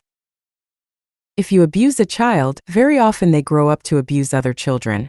When the mass media promotes a certain idea in society, such as terrorism, the public is conditioned into believing this is true and a real threat, regardless of reality. The fact is, we are emergent, vulnerable organisms and always undergoing influence, conditioning, and change to a certain degree. That degree is largely influenced by the social/ideological identifications which many have been conditioned to think are immutable. This particular state of awareness is where paralysis comes in, For there is nothing in nature to support the conclusion that anything we think about today will not be outdated in the future, for one of the few patterns we can stand behind with a certain degree of confidence so far is the reality that all elements of nature are emergent. The identification with a set understandings for the sake of one's integrity is a serious distortion in our world, for it is considered a weakness when a person is proven wrong. This is, of course, absurd, for to be proven wrong is how most learn, and it should not be a feared circumstance. Fritz Perls once said that the human species is the only species that has the ability to interfere with their own growth. This is an important understanding, for our belief systems, which we think we must keep to support our identities, often stand in the way of new, changing understandings and personal growth. The most dominant institutions which perpetuate this paralysis seem to be theistic religion and the monetary system. Theistic religion promotes a fixed worldview, with a faith-based understanding that rejects logic and new information. The monetary system in all countries is based on competition for labor, and thus labor for money. Very simply, the competitive edge can only be sustained through self-perpetuation, and self-perpetuation/self-interest naturally leads to a static institution which prefers not to change, for it threatens the survival of that business, government, or the like. This is unsustainable. Part 5. Sociology. Sociology is often defined as the study of society, human social interaction. This field considers social structures, both cognitive and material. An example of a cognitive social structure is the established institution of religion, and how its operation affects the collective awareness. For instance, pro-life Christians share a disposition that human life is a separate element of nature, and that killing an unborn fetus is wrong. Concurrently, the competition-based monetary system has proponents putting forth ideas such as how competition is the most productive social state that humans can engage in. Material social structures, on the other hand, are very obvious, and they exist in the form of corporations and governments, each having a strong influence on society. Of course, all material social structures bleed over into the cognitive realm, for they always have an ideology behind them. Now, a common sociological issue has to do with human nature and its effect in a collective sense. For instance, most people have been taught that human beings are naturally competitive with each other, along with the assumption that social stratification or hierarchy is also a natural human tendency. This is a fallacy. If you look to, say, a pack of lions, you will see social hierarchy and violent competition for food in most cases. This comparison is what leads people to think it is a natural occurrence in human society as well: war, greed, ego, etc. What is overlooked, however, are the environmental conditions present in each case. The pack of lions exist in a world of scarcity. They do not have the ability to create traps for food, nor is food accessible in an on-demand basis. They have to hunt and fight with each other. This creates competition naturally, for in order to survive, the lions must be aggressive with each other. In turn, hierarchy is developed, for the strongest of these lions wins the most, and in turn exert their dominance in a stratified way. Likewise, in our current human society, the exact same thing is going on. Humans have been living in the same sort of scarcity since the dawn of existence. However, as time has gone on, we have become more and more civilized due to our ability to create. Unlike the lions, humans are able to create tools and set in motion processes that free the human being from a particular chore or problem, reducing scarcity.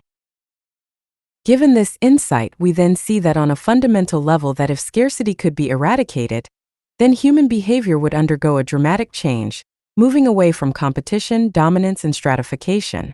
Likewise, outmoded ideologies that do not stand up to the test of time, such as theistic religion, compound this myth that humans/society are built a certain way.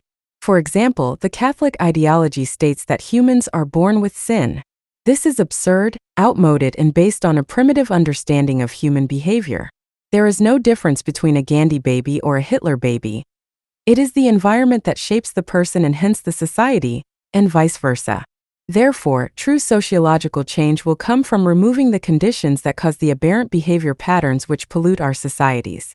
Prison, police, and laws are mere patchwork and, in fact, tend to make things worse over time. Ultimately, it is going to take a redesign of our culture to change human behavior for the better. Part 6. Technology.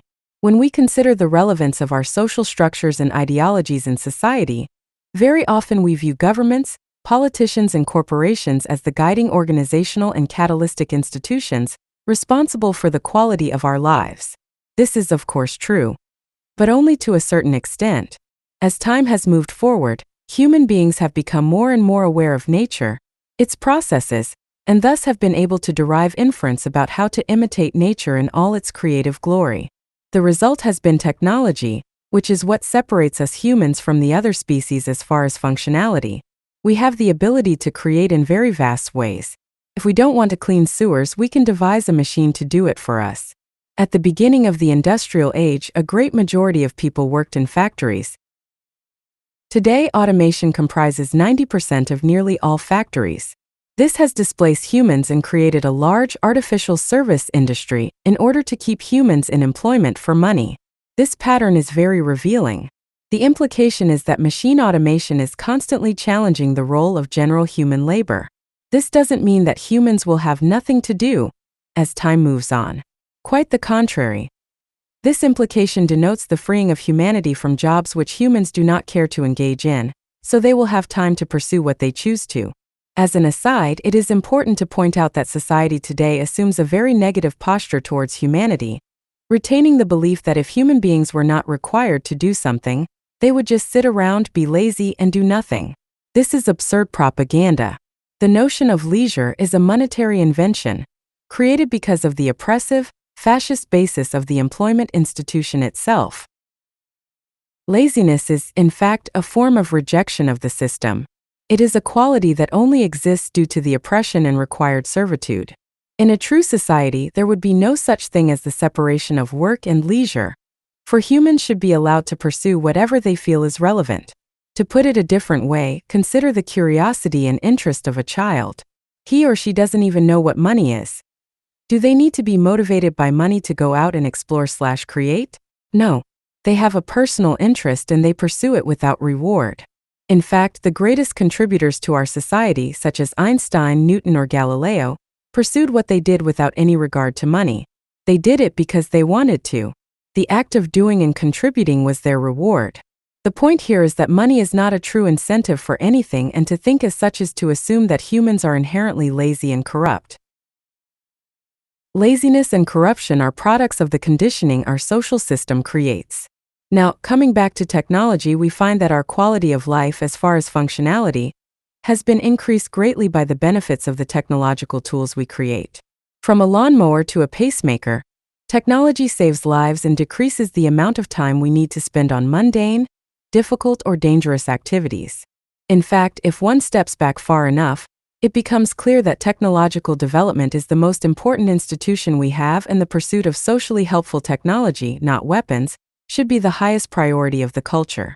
At the same time, technological development is brought about by a particular train of thought or process. This could be called the scientific method. Carl Sagan was once quoted as saying something to the effect of society welcomes the gifts of science, but rejects its methods.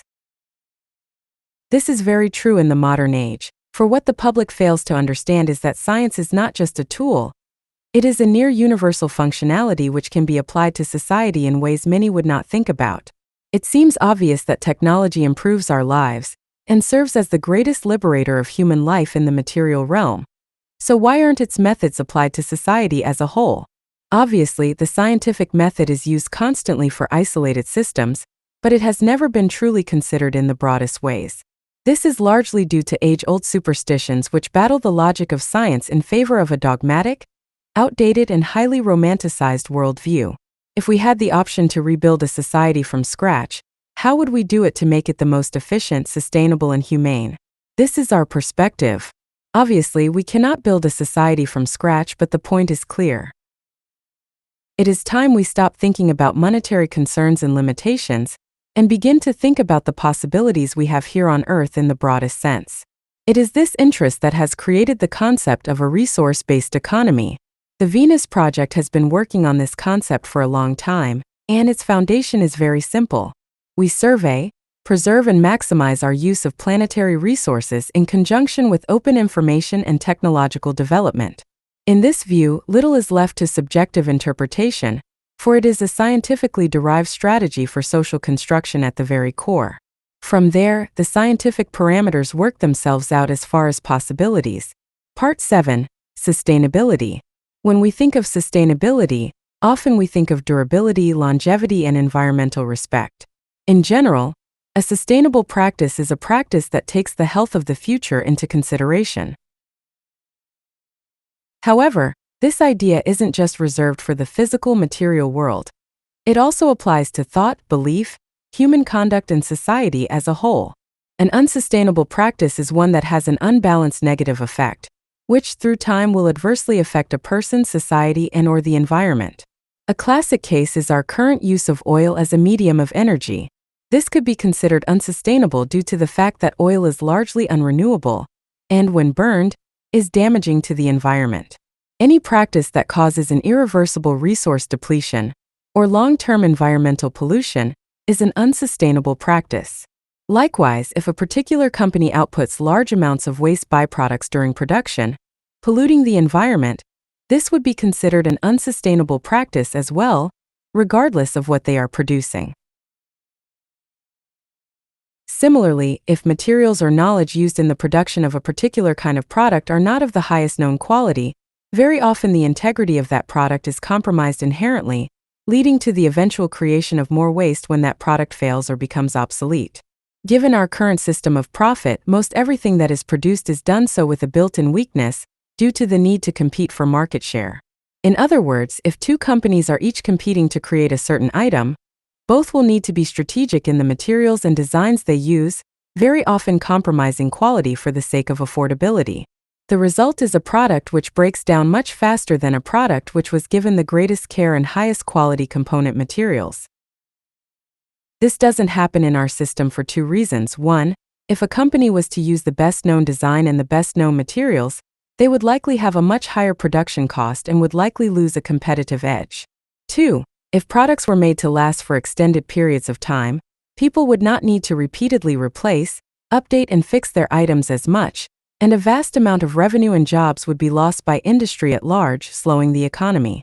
This is, of course, unsustainable by definition, for the inherent inefficiency of the economic system eventually creates unnecessary multiplicities, waste, and pollution. And this leads us to unsustainable ideologies. An unsustainable ideology is one that inherently leads a person or group to unsustainable practices. For instance, the reason a production plant might use poor materials to create unsustainable products, while also outputting a disproportionate amount of waste, is really the result of a larger force known as the monetary or profit system. In a profit system, there is no reward for sustainability, for the system is built upon competition and regeneration. In such a circumstance, sustainability is always second to profit, for the survival of a company is based on profit, and profit is partly based on reducing costs and expanding income. Therefore, the unsustainable practices that exist in all industries are the result of an underlying flaw in the ideological economic structure itself. In theory, most would agree that having an abundance of resources, along with products that are made of the most endurable materials for maximum sustainability and efficiency, is a good thing.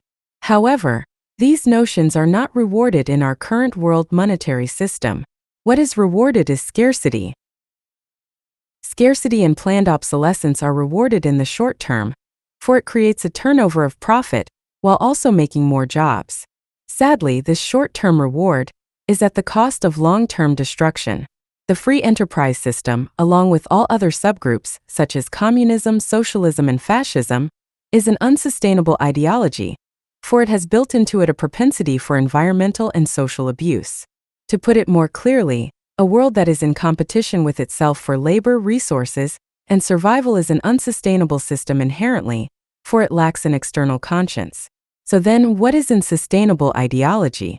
While this question will always bring new answers as human evolution continues, in the present day we have a concept called the scientific method.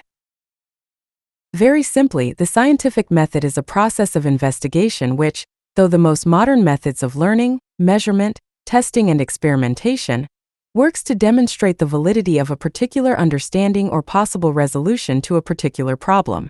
An example would be a problem with a car. If your car doesn't start, you would begin a train of thought based on logic to find the source of the problem. Logic would guide your focus, likely beginning with how much gas is in the car, moving towards the ignition mechanism, etc. This is the scientific method applied to problem solving. A non-scientific method for such a problem would fall under the category of irrational.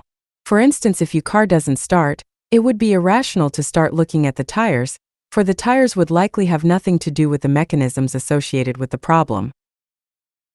Sadly, our approach to social operation is largely without logic or methodology, but rather it is submerged in tradition, superstition, and outmoded methods of conduct. A scientific approach to society, using logic and reason to assess and react to social issues, would have a natural gravitation towards sustainability, for nothing can be isolated or detached in such an approach. In other words, we need to stop looking at the world through the blinders of the systems and ideologies that have been created in the past, and start looking at the world in the most broad, unbiased way we can.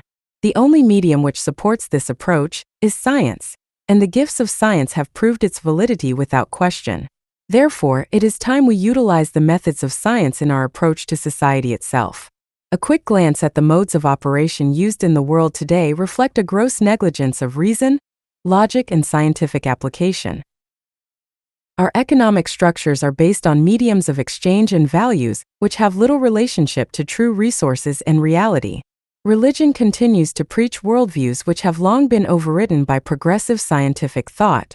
Our labor system is set up so that people must be employed in order to gain money to survive, while the actual contribution that these occupations have to society are highly suspect, showing that jobs often exist simply to keep people doing something in order to live and support the economic structure.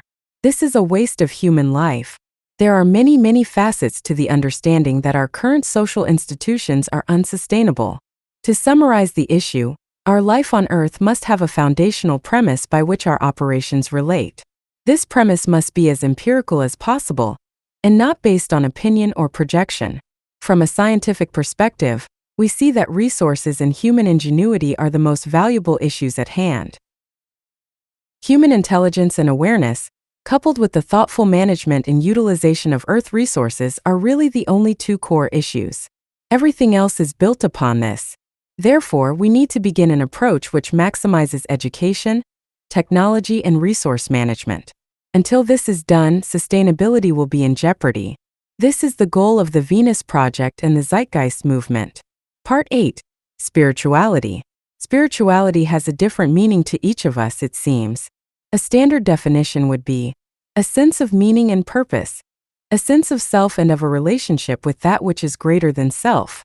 Currently, religion and mysticism seem to have the monopoly on spirituality.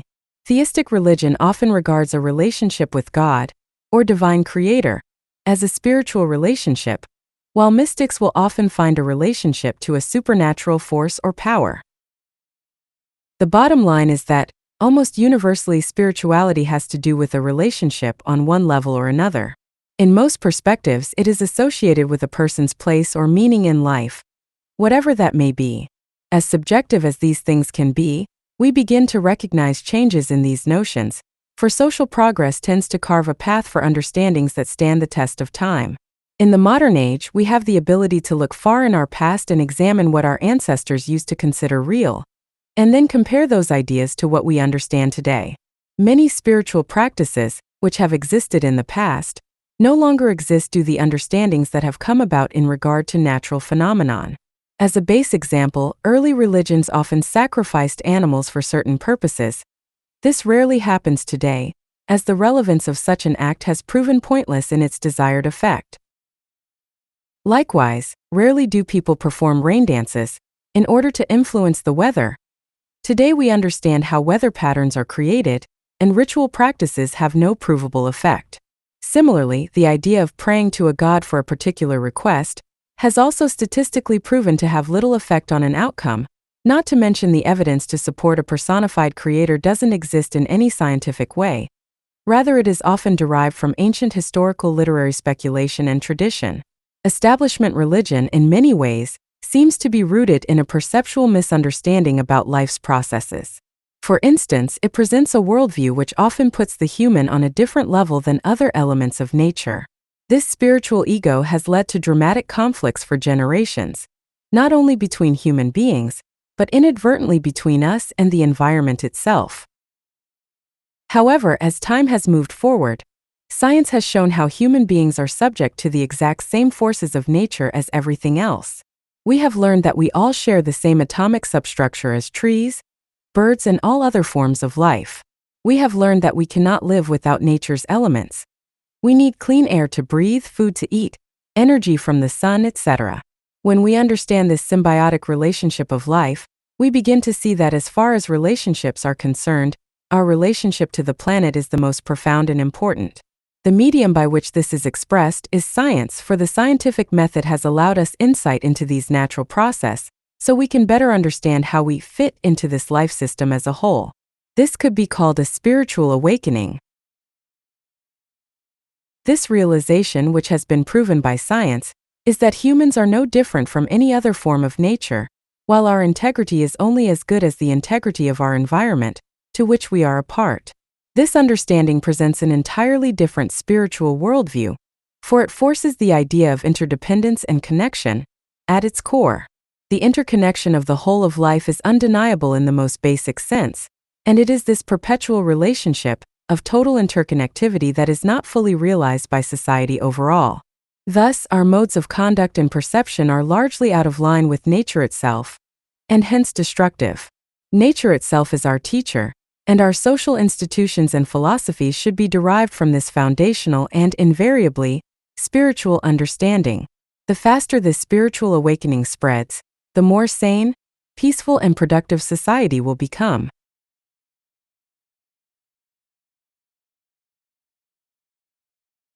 The Venus Project is a 501(c)(3) nonprofit organization dedicated to designing human habitats that simultaneously enhance human well-being, while remaining fit to the carrying capacity of Earth and local ecosystems, accommodating multiple resource scenarios and resilient to any catastrophic event. In service of this purpose, the Venus Project explores new materials, new sources of energy, new construction methods, and a new resource management paradigm for a humane and sustainable culture. The pioneering origins of the Venus Project extend far into history. As one of the earliest responses to the metacrisis, the history of work spans decades and hitherto represents a 90-year continuity.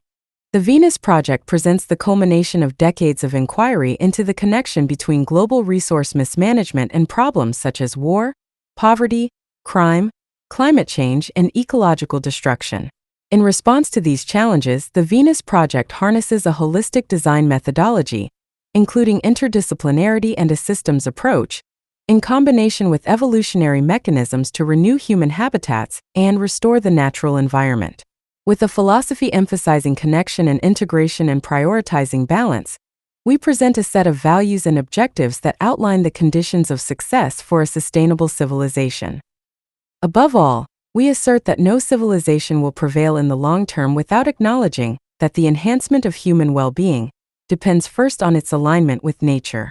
Despite energy and material constraints, with the wise application of the best of what we collectively already know, through science and technology, both in service of an unwavering devotion to ecology, we believe our hypotheses, if tested, offer the brightest prospect for an unparalleled positive impact.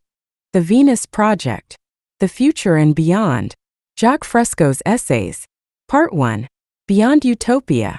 With the advent of future developments in science and technology, we will assign more and more decision-making to machines. At present, this is evident in military systems in which electronic sensors maintain the ideal flight characteristics in advanced aircraft. The capacities of computers today exceed 500 trillion bits of information per second. The complexity of today's civilization is far too complex for human systems to manage without the assistance of electronic computers.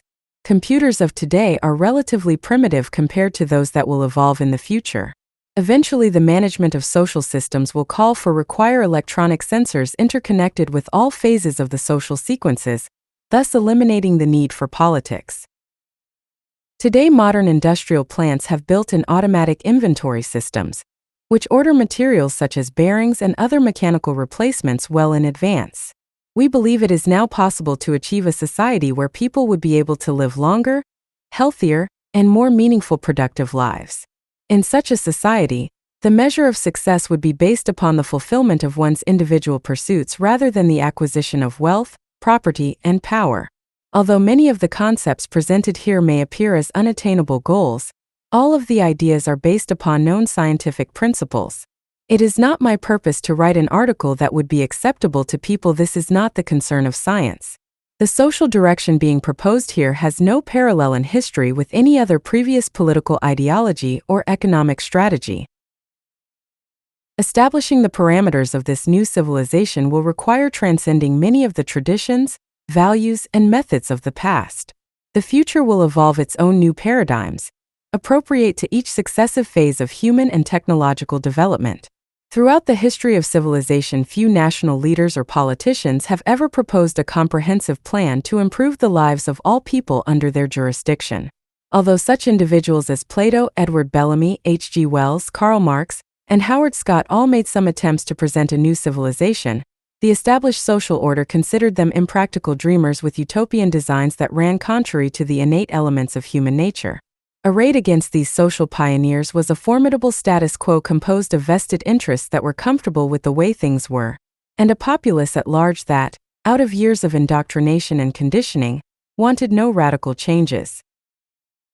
These were the millions of unappointed guardians of the status quo. The outlook and philosophy of the leaders were consistent with their positions of differential advantage.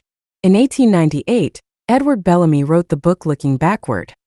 He conceived of an ideal egalitarian social system with many advanced ideas for its time. This bestseller generated a great deal of interest, and many people inquired as to how this type of cooperative utopian society could be brought about. But Bellamy replied that he was just a writer, and did not know how to create such a society. The proposals he presented, and those of Plato's Republic, the writings of Karl Marx, H.G. Wells in his book The Shape of Things to Come, and many others all represent attempts to find workable solutions to the many problems that earlier civilizations were unable to resolve. There is little doubt that at the time of Bellamy's books the social conditions were abominable, which made the utopian ideal extremely appealing. What appears to be lacking in most of these concepts, however, has been an overall plan and the necessary methods for a transitional system to enable the idea to become a reality. Most of the early visions of a better world did not allow for changes in either technology or human values, tending to arrest innovative efforts. Additionally, all have lacked a comprehensive set of blueprints, models, and a methodology for implementation. Finally, they lacked competent individuals to bring about such a transition. The answers do not lie in debate or philosophical discussion of values, but rather in methodology. Thus, what is needed is an operational definition of a better world, which is as follows: to constantly maximize existing and future technologies with the sole purpose of enhancing all human life and protecting the environment.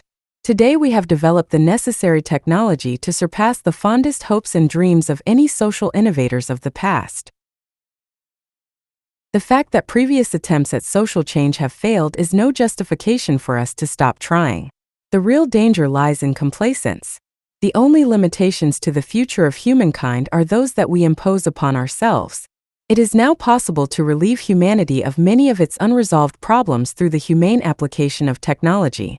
Many years ago an attempt was made in the U.S. to understand a social and economic system different from our own.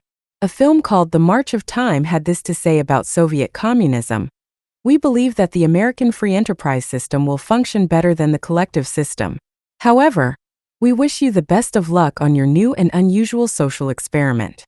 The failure of communism to provide for human needs and to enrich the lives of its citizens is not unlike our own failures.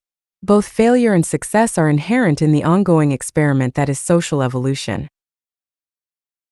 In all established social systems, it is necessary to devise different approaches to improve the workings of the system. Science is replete with examples of experiments that have failed, as well as those that have been successful. In the development of the airplane, for example, there were thousands of failures before the first workable model was produced. In the field of medicine, Dr. Ehrlich attempted over 600 different approaches to controlling syphilis before one was finally proven successful. All of the technology we use today, such as computers, cellular phones, the internet, aircraft, and automobiles, are in a constant state of improvement and modification. Yet our social system and values remain largely static.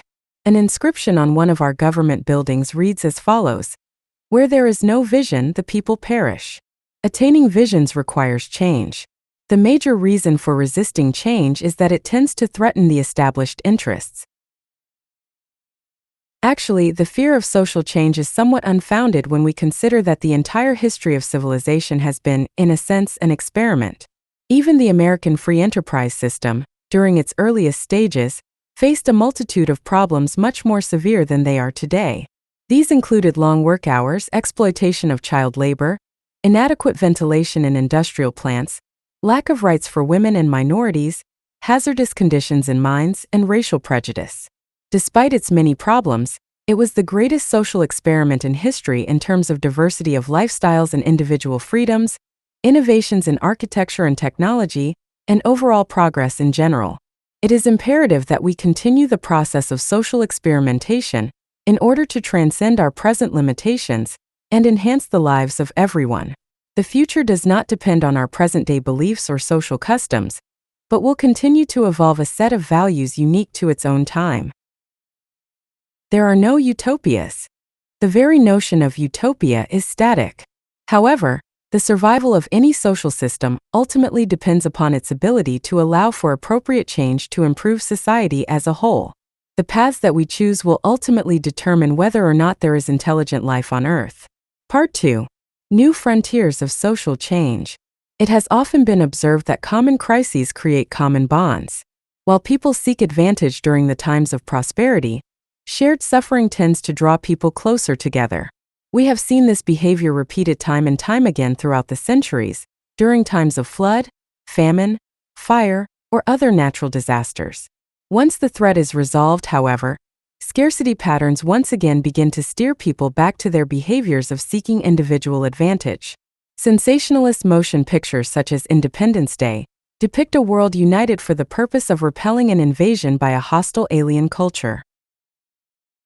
Indeed, it seems that the only force that would mobilize the world in a unified direction would be one that poses a common threat, such as a colossal meteor hurling towards the Earth, or some other major catastrophic event.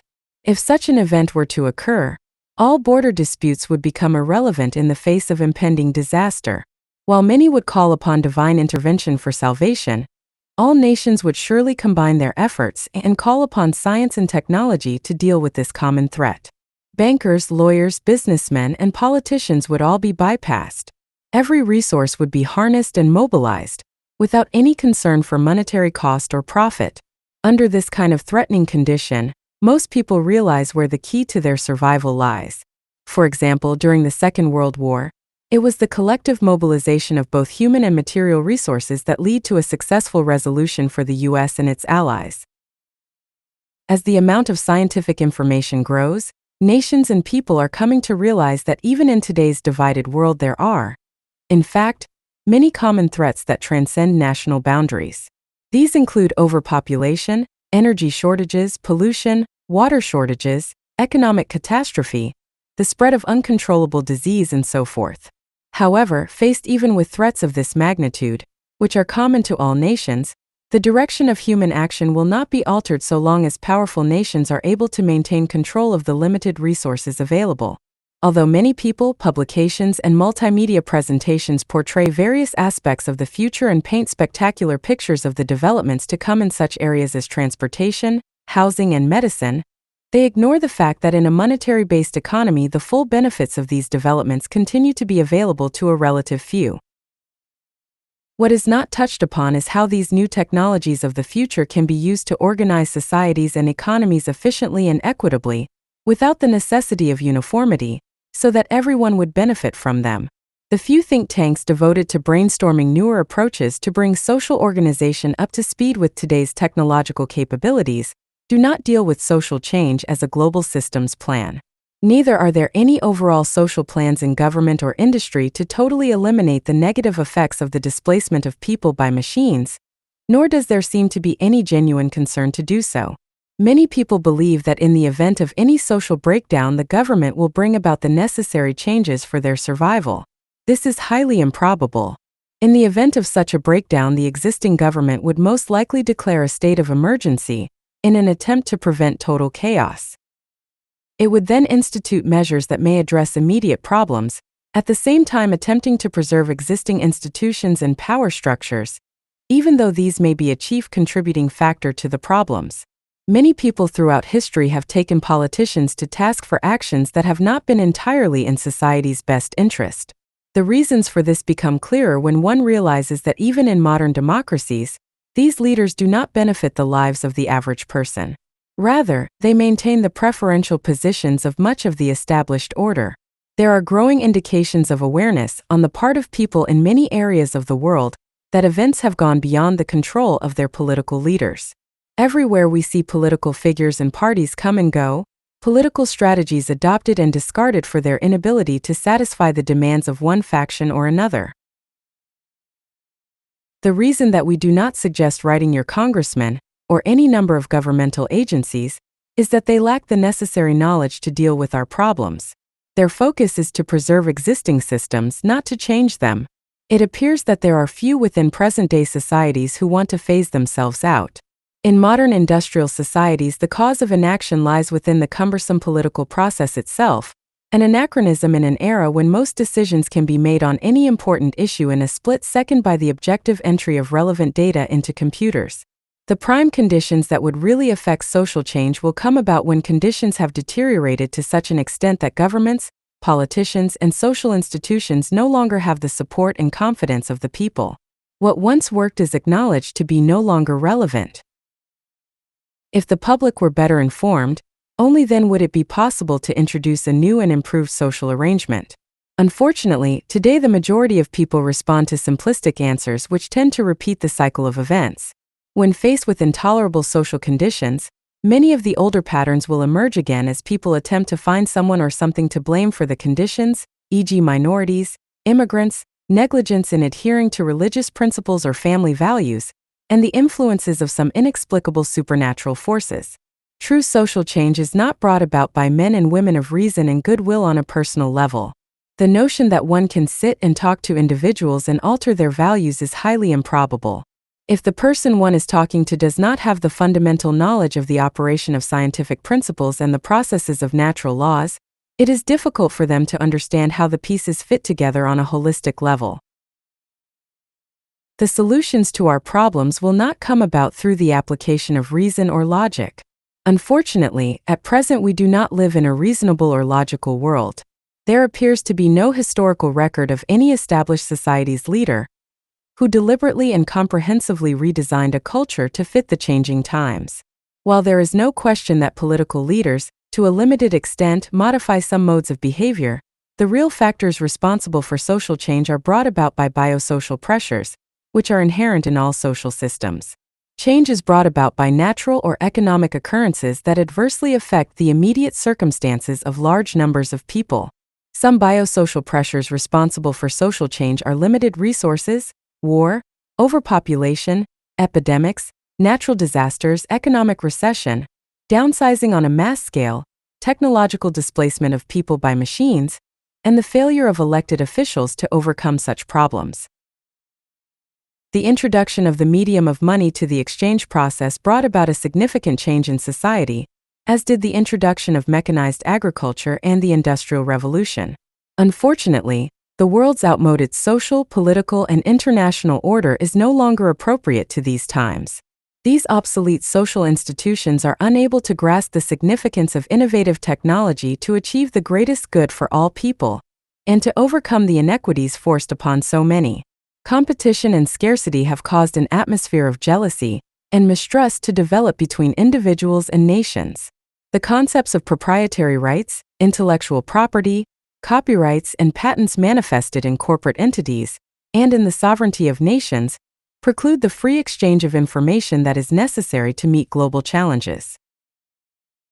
The European Union represents an attempt to bridge the present with the future, but it falls far short in that it relies on the crutch of the monetary system. We cannot regress to traditional values which no longer apply. Any attempt to retreat to the methods of the past would condemn untold millions to a life of needless misery, toil, and suffering. However, it is not enough to point out the limiting factors that may threaten the survivability of all nations. The challenge that all cultures will encounter in this technological age some more than others, is that of providing a smoother transition, which would introduce a more appropriate way of thinking about ourselves, the environment, and the management of human affairs. The ultimate survival of the human species depends upon planning on a global scale, and to cooperatively seek out new alternatives with a relative orientation for improved social arrangements. If humankind is to achieve mutual prosperity, universal access to resources is essential, along with the introduction of new paradigms towards human and environmental concern. There must be a methodology for making this a reality. If these ends are to be achieved, the monetary system must eventually be surpassed by a world resource-based economy. In order to effectively and economically utilize resources, the necessary cyberneted and computerized technology could eventually be applied to ensure a higher standard of living for everyone. With the intelligent and humane application of science and technology, the nations of the world could guide and shape the future for the preservation of the environment and humankind. What is needed to attain a global society is a practical and internationally acceptable comprehensive blueprint. Also needed is an international planning council capable of translating the blueprint and the advantages that would be gained through world unification. This proposal could be presented in the vernacular, in a way that non-technical people can easily understand. In actuality, no one should make decisions as to how this blueprint will be designed. It must be based on the carrying capacity of our planet, its resources, human needs, and the like. In order to sustain our civilization, we must coordinate advanced technology and available resources in a total, humane, global systems approach. There is no doubt that many of the professions that are familiar to us today will eventually be phased out. With the rate of change now taking place, a vast array of obsolete occupations will disappear more rapidly and more extensively than at any other time in history. In a society that applies a systems approach, these professions will be replaced by interdisciplinary teams. The systems analysts, computer programmers, operation researchers, and those who link the world together in vast communications networks that are assisted by high-speed digital computers.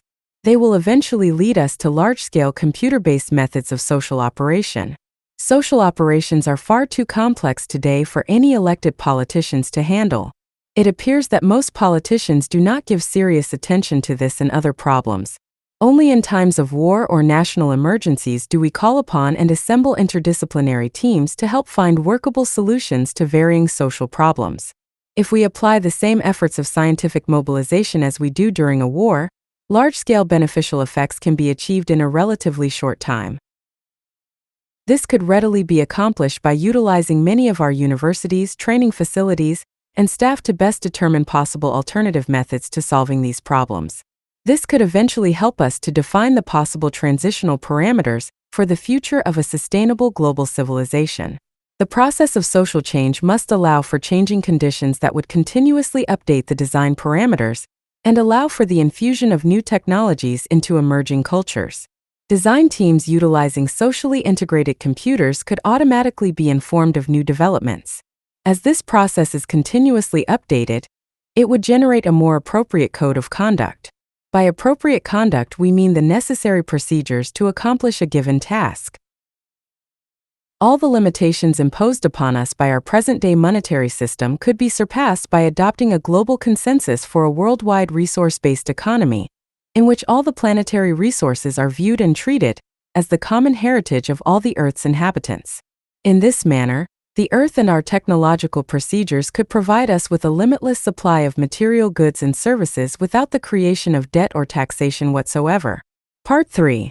The obsolete monetary system. Although skillful advertisers lead us to believe otherwise, in today's monetary-based economies, whenever new technology is introduced, the human consequences are of little concern to those introducing the technology, except, of course, as customers. In a monetary-based system, the major concerns of industry are profit, maintaining a competitive edge, and watching the bottom line, rather than the well-being of humanity. The social problems that arise from mass unemployment of people, who are rendered obsolete by the infusion of automation, are considered irrelevant, if they are considered at all. Any need that may be met is secondary to acquiring a profit for the business. If the profit is insufficient, the service will be withdrawn. What industry seeks to do is improve the competitive edge to increase the profit margin for their shareholders. It does not serve the interest of a monetary-based society to engage in the production of goods and services to enhance the lives of people as a goal. With rising public concern regarding the greenhouse effect, acid rain, polluted air and water, etc., some companies are also beginning to realize that for sustained market presence, it is in their best interest to heed social and environmental concerns. While such trends are commendable, they are insufficient as a method of solving the overall problems of waste, environmental degradation, and unnecessary human suffering.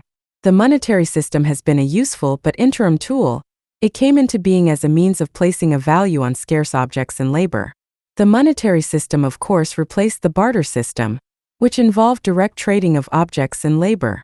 However, just as there was no universal bartering standard in the past, there is no global monetary system today. Individuals and groups, now as in the past, however, still need to exchange objects and labor for today's goods and services. The unequal distribution of skills, resources, and materials throughout the world necessitates global trade. Until the last few decades, the monetary system functioned to a degree. The global population of 3 billion was not over-consuming world resources and energy, global warming was not evident, and air and water pollution were only recognized by a relative few. The start of the 21st century, however, finds global population at an exponentially rising 6 billion. With resources and energy supplies dwindling, global warming a reality, and pollution evident worldwide. Planet Earth is in crises, and the majority of world population cannot meet their basic needs because people do not have the means to purchase increasingly expensive resources. Money is now the determinant of people's standard of living, rather than the availability of resources. In a monetary system, purchasing power is not related to our capacity to produce goods and services. For example, in a recession there are CDs in store windows and automobiles in car lots, but many people do not have the purchasing power to buy them. The earth is still the same place. It is just the rules of the game that are obsolete and create strife, deprivation, and unnecessary human suffering. In today's culture of profit, we do not produce goods based on human need. We do not build houses based on population needs. We do not grow food to feed people. Industry's major motivation is profit. The monetary system is now an impediment to survival, rather than a means of facilitating individual existence and growth. This imaginary tool has outlived its usefulness. The limitations on Earth's population now caused by the monetary construct can be phased out. It is not money that people need but the access to goods and services. Since humanity requires resources to exist, the replacement system should provide those resources directly to people without the impediment of financial and political interest for their private gain at the expense of the lives and livelihood of the populace. The replacement system is therefore logically a resource-based economy. This global resource-based economy would be gradually phased in while the monetary system is phased out. All of the world's economic systems, socialism, communism, fascism, and even the vaunted free enterprise capitalist system, perpetuate social stratification, elitism, nationalism, and racism, primarily based on economic disparity.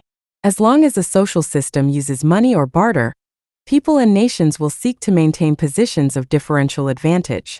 If they cannot do so by means of commerce, they will resort to military intervention. War represents the supreme failure of nations to resolve their differences. From a strictly pragmatic standpoint, it is the most inefficient waste of lives and resources ever conceived by any creature on the planet.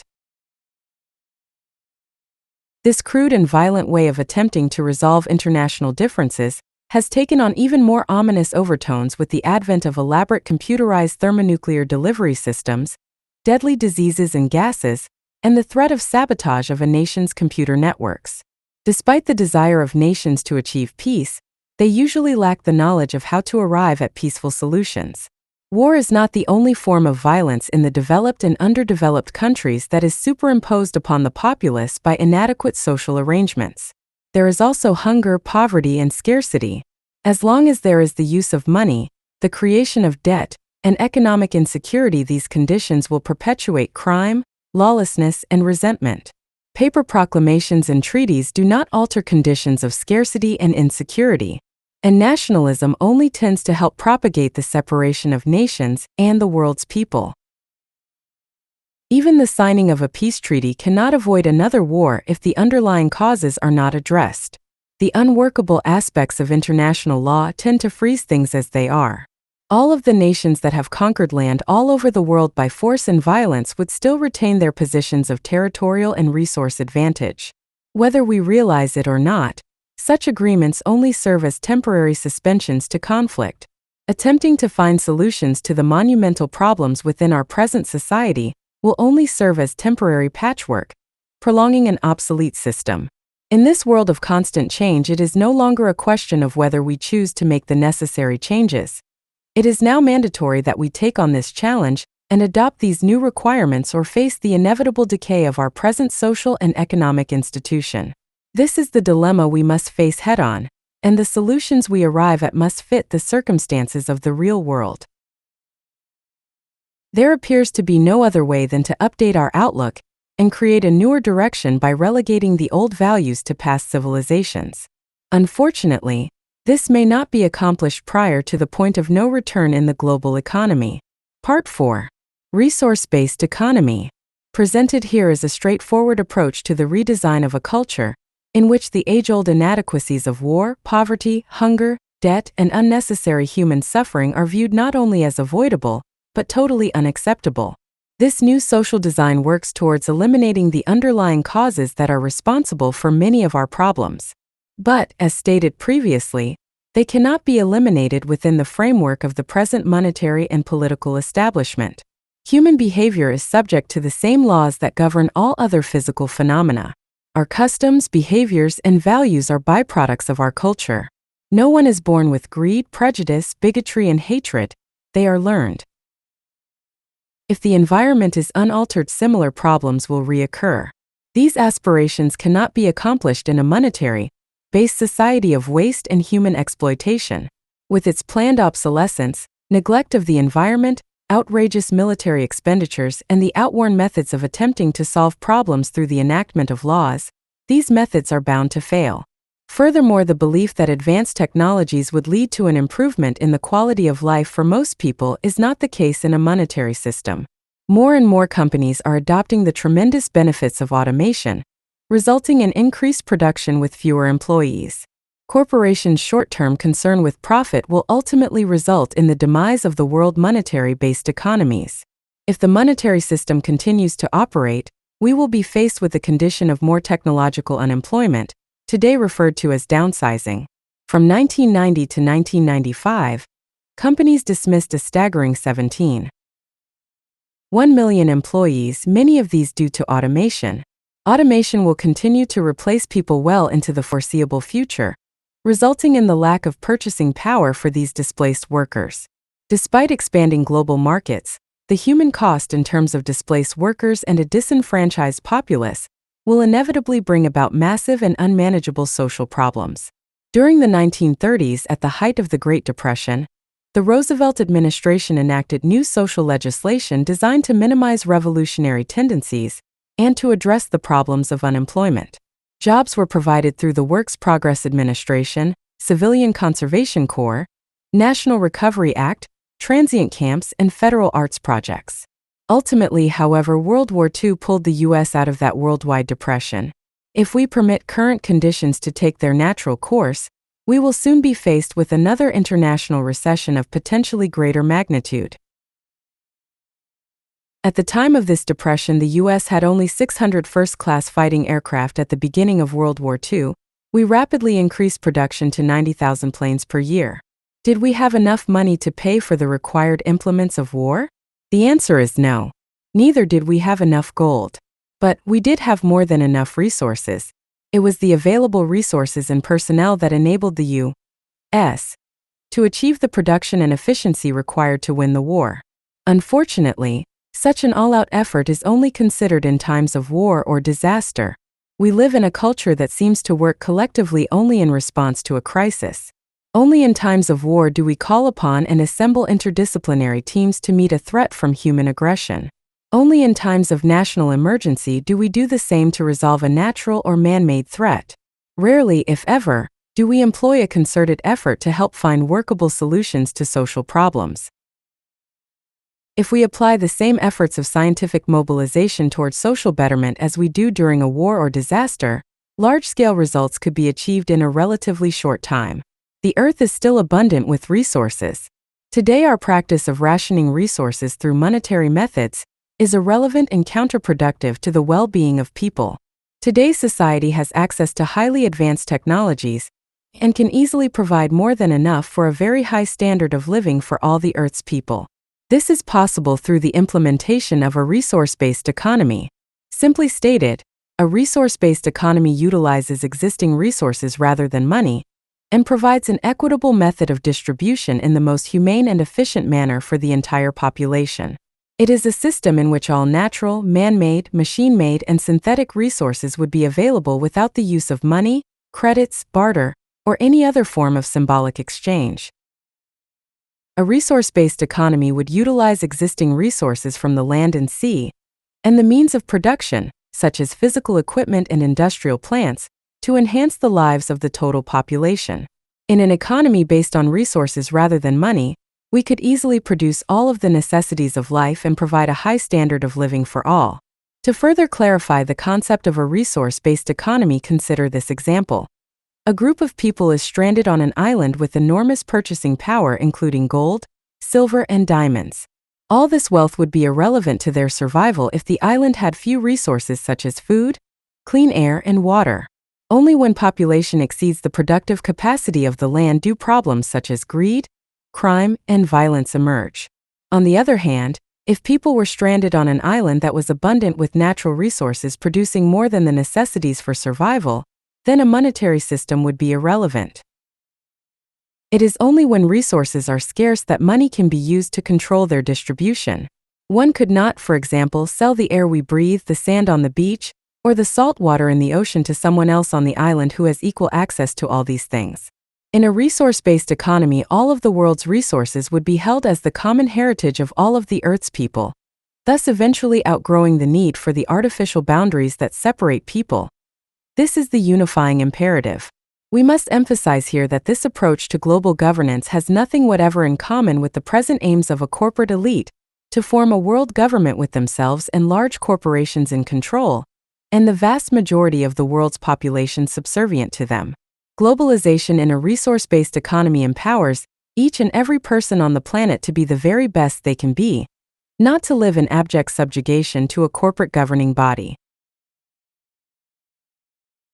All social systems, regardless of political philosophy, religious beliefs, or social customs, ultimately depend upon natural resources, e.g. clean air and water, arable land, and the necessary technology and personnel to maintain a high standard of living.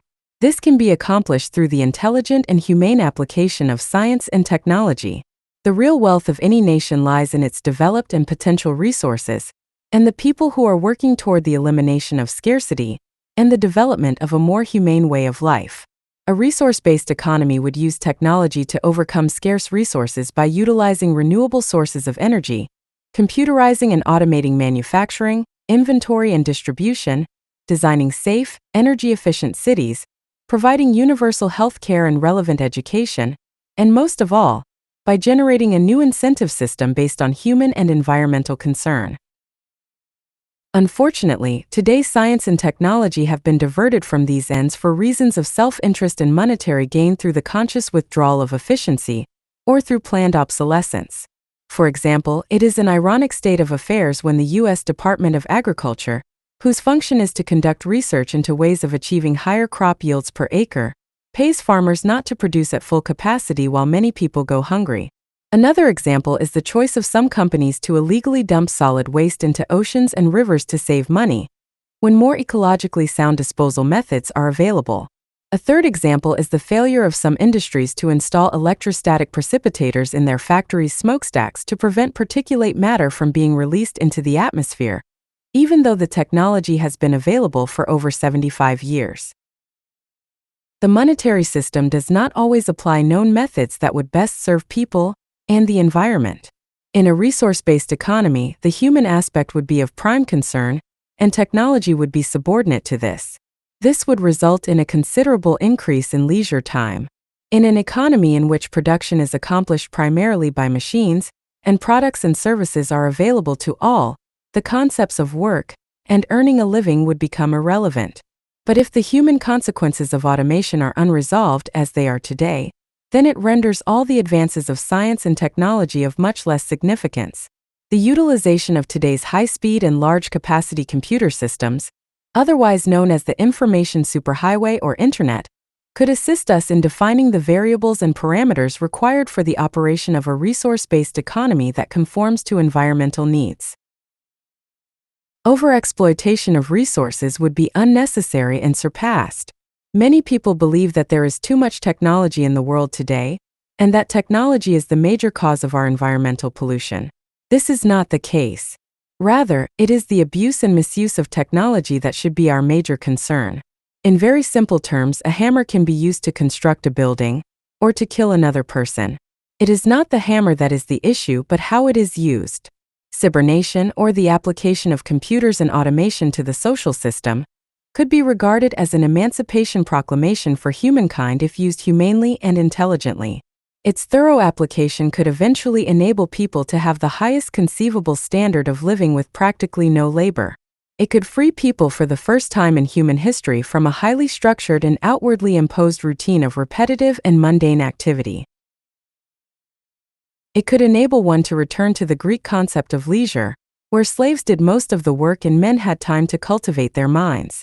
The essential difference is that in the future, each of us will command more than 1 million slaves, but they will be mechanical and electrical slaves, not fellow human beings. This will end forever the degrading exploitation of any human being by another so that he or she lives an abundant, productive, and less stressful life. Perhaps the greatest aid in enhancing the survival of the human race is the introduction of cybernation, the electronic computer, and artificial intelligence, which may very well save the human race from its own inadequacies. A resource-based economy calls for the redesign of our cities, transportation systems, and industrial plants so that they are energy efficient, clean, and conveniently provide the needs of all people both materially and spiritually. These new cybernated cities would have their electrical sensors' autonomic nervous system extended into all areas of the social complex. Their function would be to coordinate a balance between production and distribution, and to operate a balanced load economy. Decisions would be arrived at on the basis of feedback from the environment. Despite today's mania for national security and subsequent intrusions into everyone's personal affairs, in a worldwide resource-based economy where no one need take from another, it will be considered socially offensive and counterproductive for machines to monitor the activities of individuals. In fact, such intrusion would serve no useful purpose. To further understand the operation of cybernation in the city system, for example, in the agricultural belt, the electronic probes embedded in the soil would automatically keep a constant inventory of the water table, soil conditions, nutrients, etc., and act appropriately without the need for human intervention. This method of industrial electronic feedback could be applied to the entire management of a global economy. All raw materials used to manufacture products can be transported directly to the manufacturing facilities by automated transportation sequences, such as ships, monorails, trains, pipelines, and pneumatic tubes, and the like. All transportation systems are fully utilized in both directions. There would be no empty trucks, trains, or transport units on return trips. There would be no freight trains stored in yards, awaiting a business cycle for their use. An automated inventory system would be connected to both the distribution centers and the manufacturing facilities, thus coordinating production to meet demand and providing a constant evaluation of preferences and consumption statistics. In this way, a balanced load economy can be assured and shortages, overruns, and waste could be eliminated. The method for the distribution of goods and services in a resource-based economy, without the use of money or tokens, could be accomplished through the establishment of distribution centers. These distribution centers would be similar to a public library or an exposition, where the advantages of new products can be explained and demonstrated. For example, if one were to visit Yellowstone National Park, one could check out a still or video camera on site, use the camera, and if they do not want to keep it, return it to another readily accessible distribution center or drop-off point, thus eliminating the individual's need to store and maintain the equipment. In addition to computerized centers, which would be located throughout the various communities, there would be 3D, flat-screen televised imaging capabilities right in the convenience of one's own home. If an item is desired, an order would be placed, and the item could be automatically delivered directly to a person's place of residence. With the infusion of a resource-based world economy and an all-out effort to develop new, clean, renewable sources of energy, such as geothermal, controlled fusion, solar heat concentrators, photovoltaics, wind, wave, tidal power, and fuel from the oceans, we will eventually be able to have energy in unlimited quantity that could serve civilization for thousands of years. To better understand the meaning of a resource-based economy, consider this. If all the money in the world were to suddenly disappear, as long as topsoil, factories, and other resources were left intact, we could build anything we chose to build and fulfill any human need. It is not money that people need, but rather it is freedom of access to most of their necessities without ever having to appeal to a government bureaucracy or any other agency. In a resource-based economy, money would become irrelevant. All that would be required are the resources, manufacturing, and distribution of the products. Take the automobile. In order to service conventional automobiles today, we have to remove a great deal of hardware before we can get to the engine. Why are they made so complicated? This reason is simply because ease of repair is not the concern of the manufacturers. They do not have to pay to service the car. If they did, I can assure you, they would design automobiles that consist of modular components that could be easily disengaged, thus facilitating easier access to the engine. Such construction would be typical in a resource-based economy. Many of the components in the automobile would be easily detachable to save time and energy in the rare case of repair, because no one would profit by servicing automobiles or any other products. Consequently, all products would be of the highest quality, and they would be simplified for convenience of service. Automotive transport units engineered in this way can easily be designed to be service-free for many years. All the components within the car could be easily replaced when needed with improved technologies. Eventually, with the development of magnetically suspended bearings, lubrication and wear would be relegated to the past. Proximity sensors in the vehicles would prevent collisions, further reducing servicing and repair requirements. This same process would be carried out for all other products. All industrial devices would be designed for recycling. However, the lifespan of products would be significantly increased through intelligent and efficient design, thereby reducing waste. There would be no planned obsolescence, where products are deliberately designed to wear out or break down. In a resource-based economy, technology intelligently and efficiently applied will conserve energy, reduce waste, and provide more leisure time. During the transition, the workweek could be staggered, thus eliminating traffic jams or crowding in all areas of human activity, including beaches and recreation areas. Most packaging systems would be standardized, requiring less storage space and facilitating easy handling. To eliminate waste such as newsprint, books, and other publications, these could be replaced, for example, by an electronic process in which a light-sensitive film is placed over a monitor or TV, producing a temporary printout. This material would be capable of storing the information until it is deleted. This would conserve our forests and millions of pounds of paper, which is a major part of the recycling process. Eventually, most paperwork would no longer be required, i.e. advertising, money, mail, newspaper, phone book. As we outgrow the need for professions that are based on the monetary system, such as lawyers, accountants, bankers, insurance companies, advertising, sales personnel, and stockbrokers, a considerable amount of waste and non-productive personnel could be eliminated. Enormous amounts of time and energy would also be saved by eliminating the duplication of competing products. Instead of having hundreds of different manufacturing plants and all the paperwork and personnel that are required to turn out similar products, only very few of the highest quality would be needed to serve the entire population. In a resource-based economy, planned obsolescence would not exist. Part 5. Motivation, incentive, and creativity. It is claimed that the so-called free enterprise system creates incentive. This may be true, but it also perpetuates greed, embezzlement, corruption, crime, stress, economic hardship, and insecurity. In addition, the argument that the monetary system and competition generate incentive does not always hold true.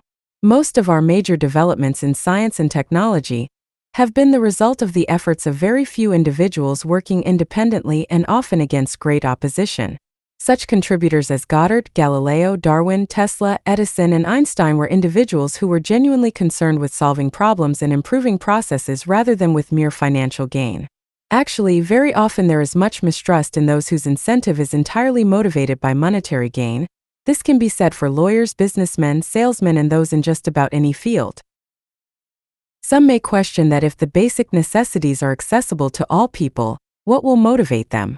This is tantamount to saying that children reared in affluent environments, in which their parents provide all the necessary food, clothing, shelter, nutrition, and extensive education, will demonstrate a lack of incentive or initiative.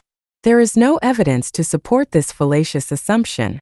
There is overwhelming evidence to support the facts that malnutrition, lack of employment, low wages, poor health, lack of direction, lack of education, homelessness, little or no reinforcement for one's efforts, poor role models, poverty, and a bleak prospect for the future do create monumental individual and social problems, and significantly reduce an individual's drive to achieve.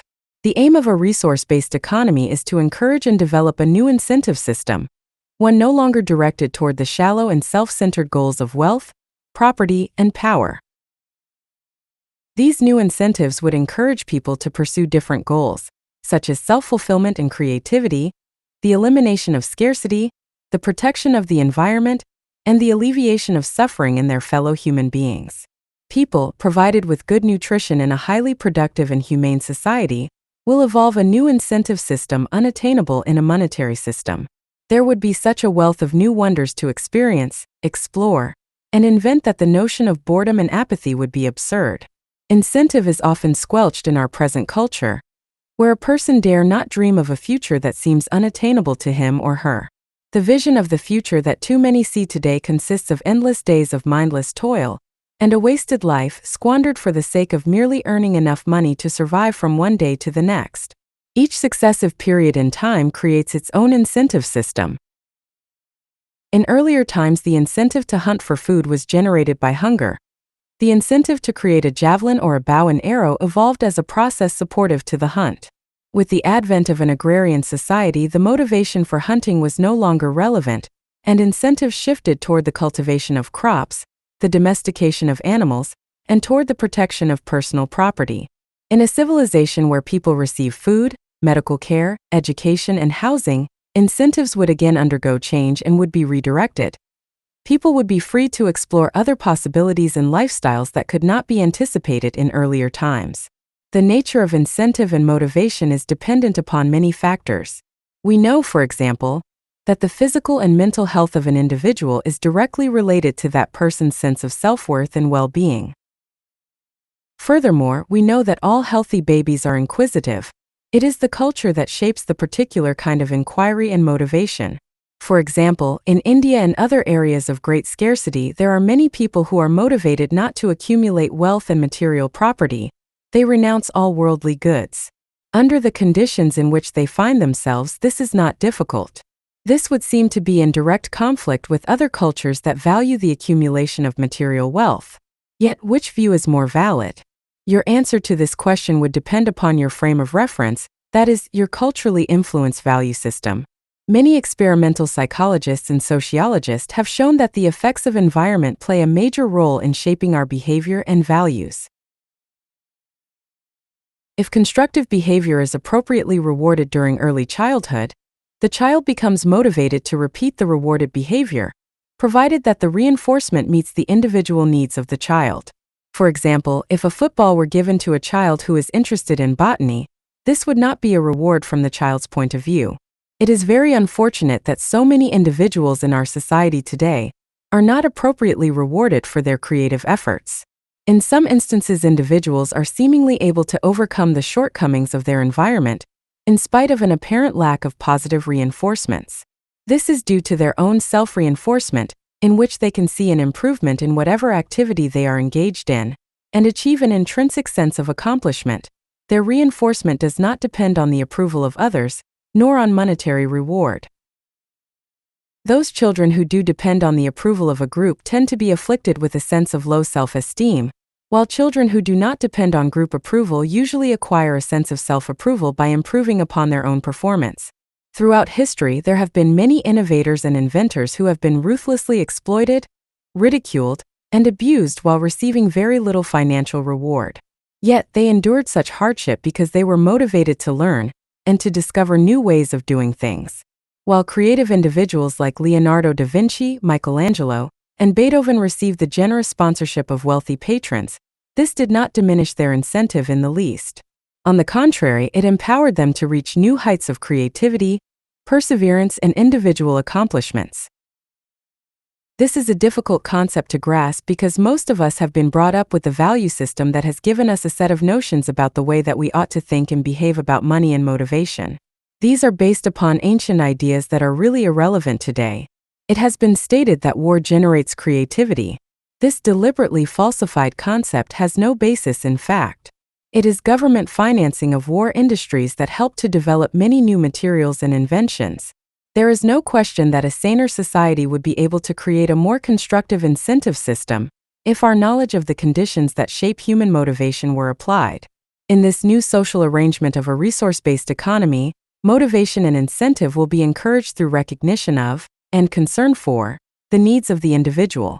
This means providing the necessary environment, educational facilities, nutrition, healthcare, compassion, love, and security that all people need. Part 6. The human aspect. In today's society, there is much concern about the dissolution of the conventional core family structure and the societal values associated with it. The family is seen as the primary, most basic venue for acquiring such life skills as caring, sociability, responsibility, stability, and concern for others. The increasing unrest and lack of direction exhibited by many young people today seem to validate these concerns. At present, it is necessary for both husbands and wives to work. Monetary economics have to a large extent undermined family cohesion. Parents lack adequate time to spend with their children, and they are constantly stressed by ever-rising medical bills, insurance payments, educational expenses, and the high cost of living. It is in this area that one of the most profound benefits of this new civilization could be realized. The proposed shorter workdays would provide more time for family relationships.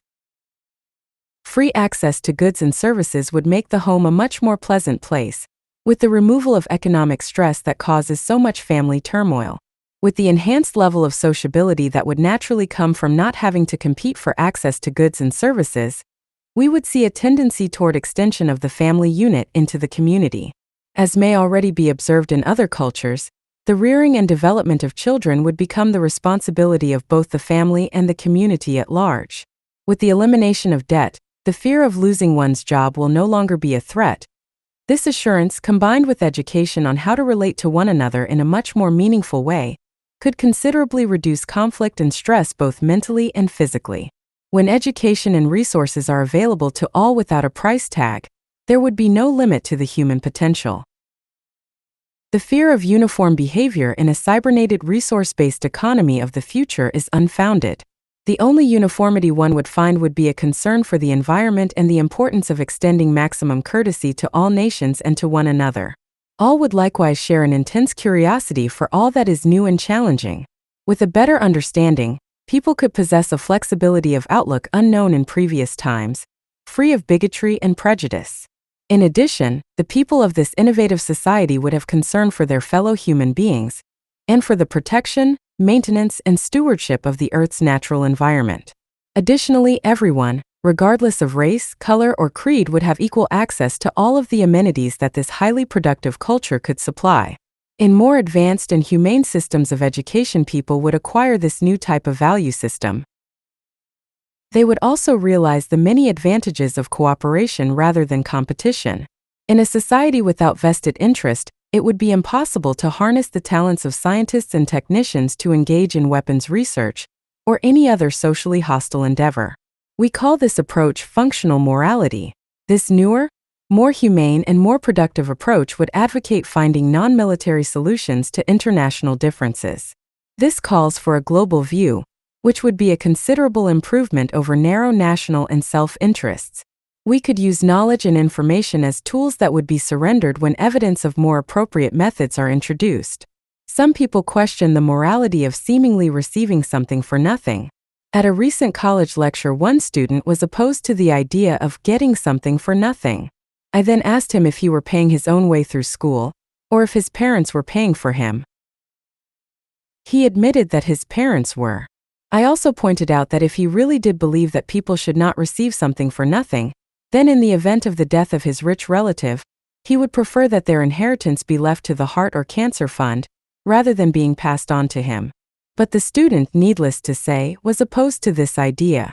By merely being born in a developed country, we have access to many things that we put no effort whatsoever towards, such as the telephone, the automobile, electricity, running water, etc.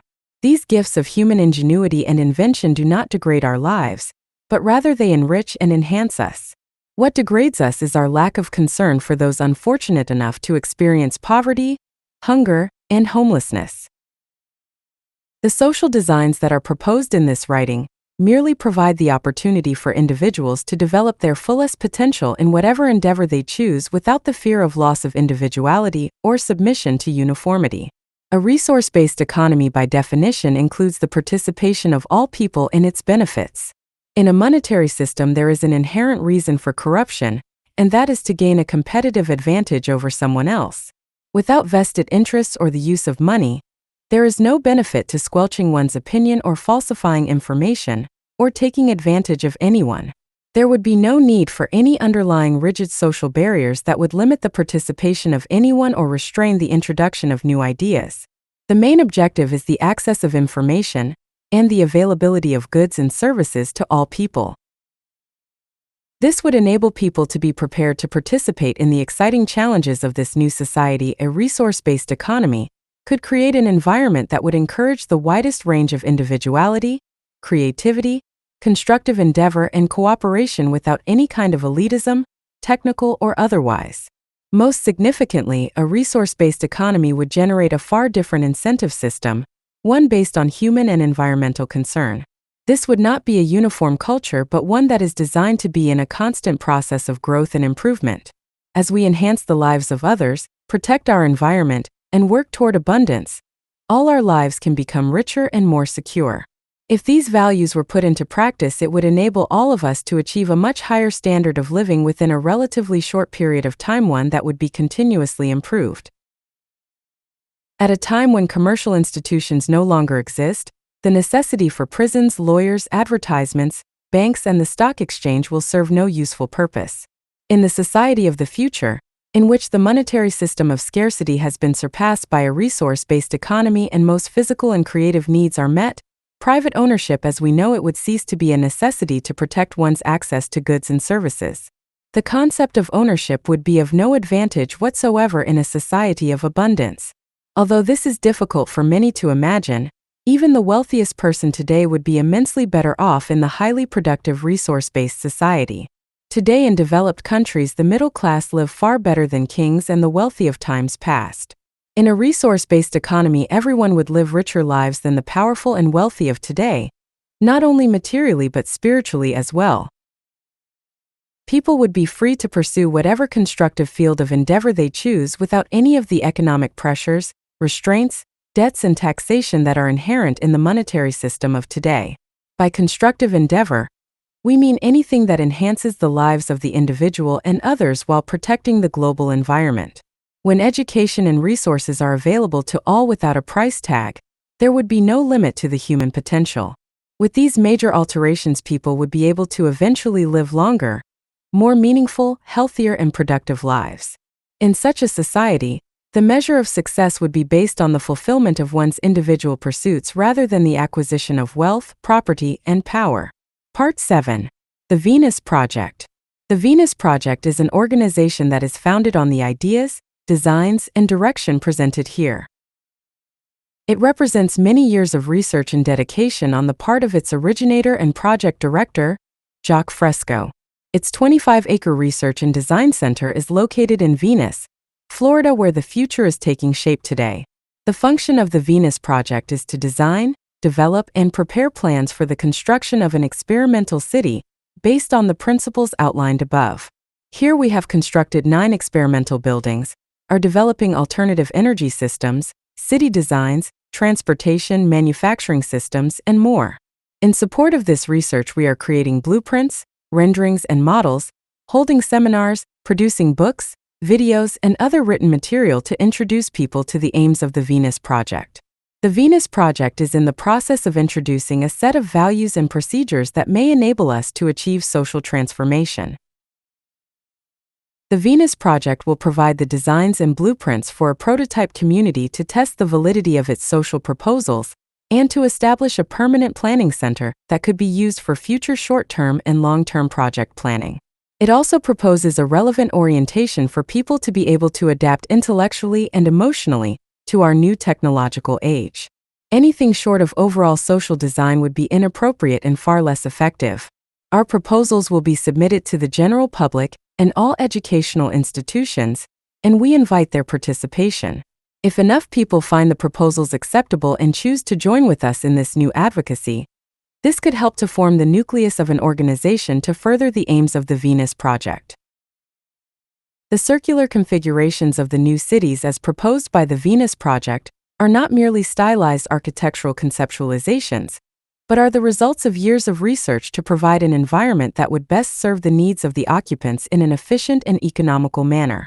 Without sufficient knowledge of the symbiotic interrelationship between humanity and the environment, it would be extremely difficult to develop workable solutions to our many problems.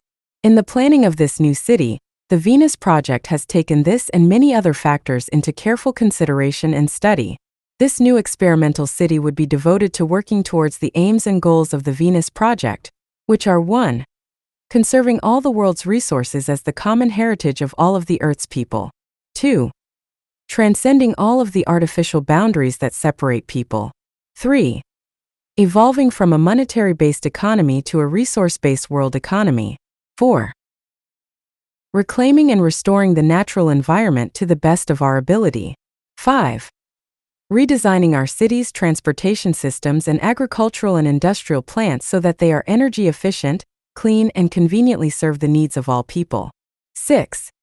Evolving towards a cybernated society that can gradually outgrow the need for all political local, national, and supranational governments as a means of social management.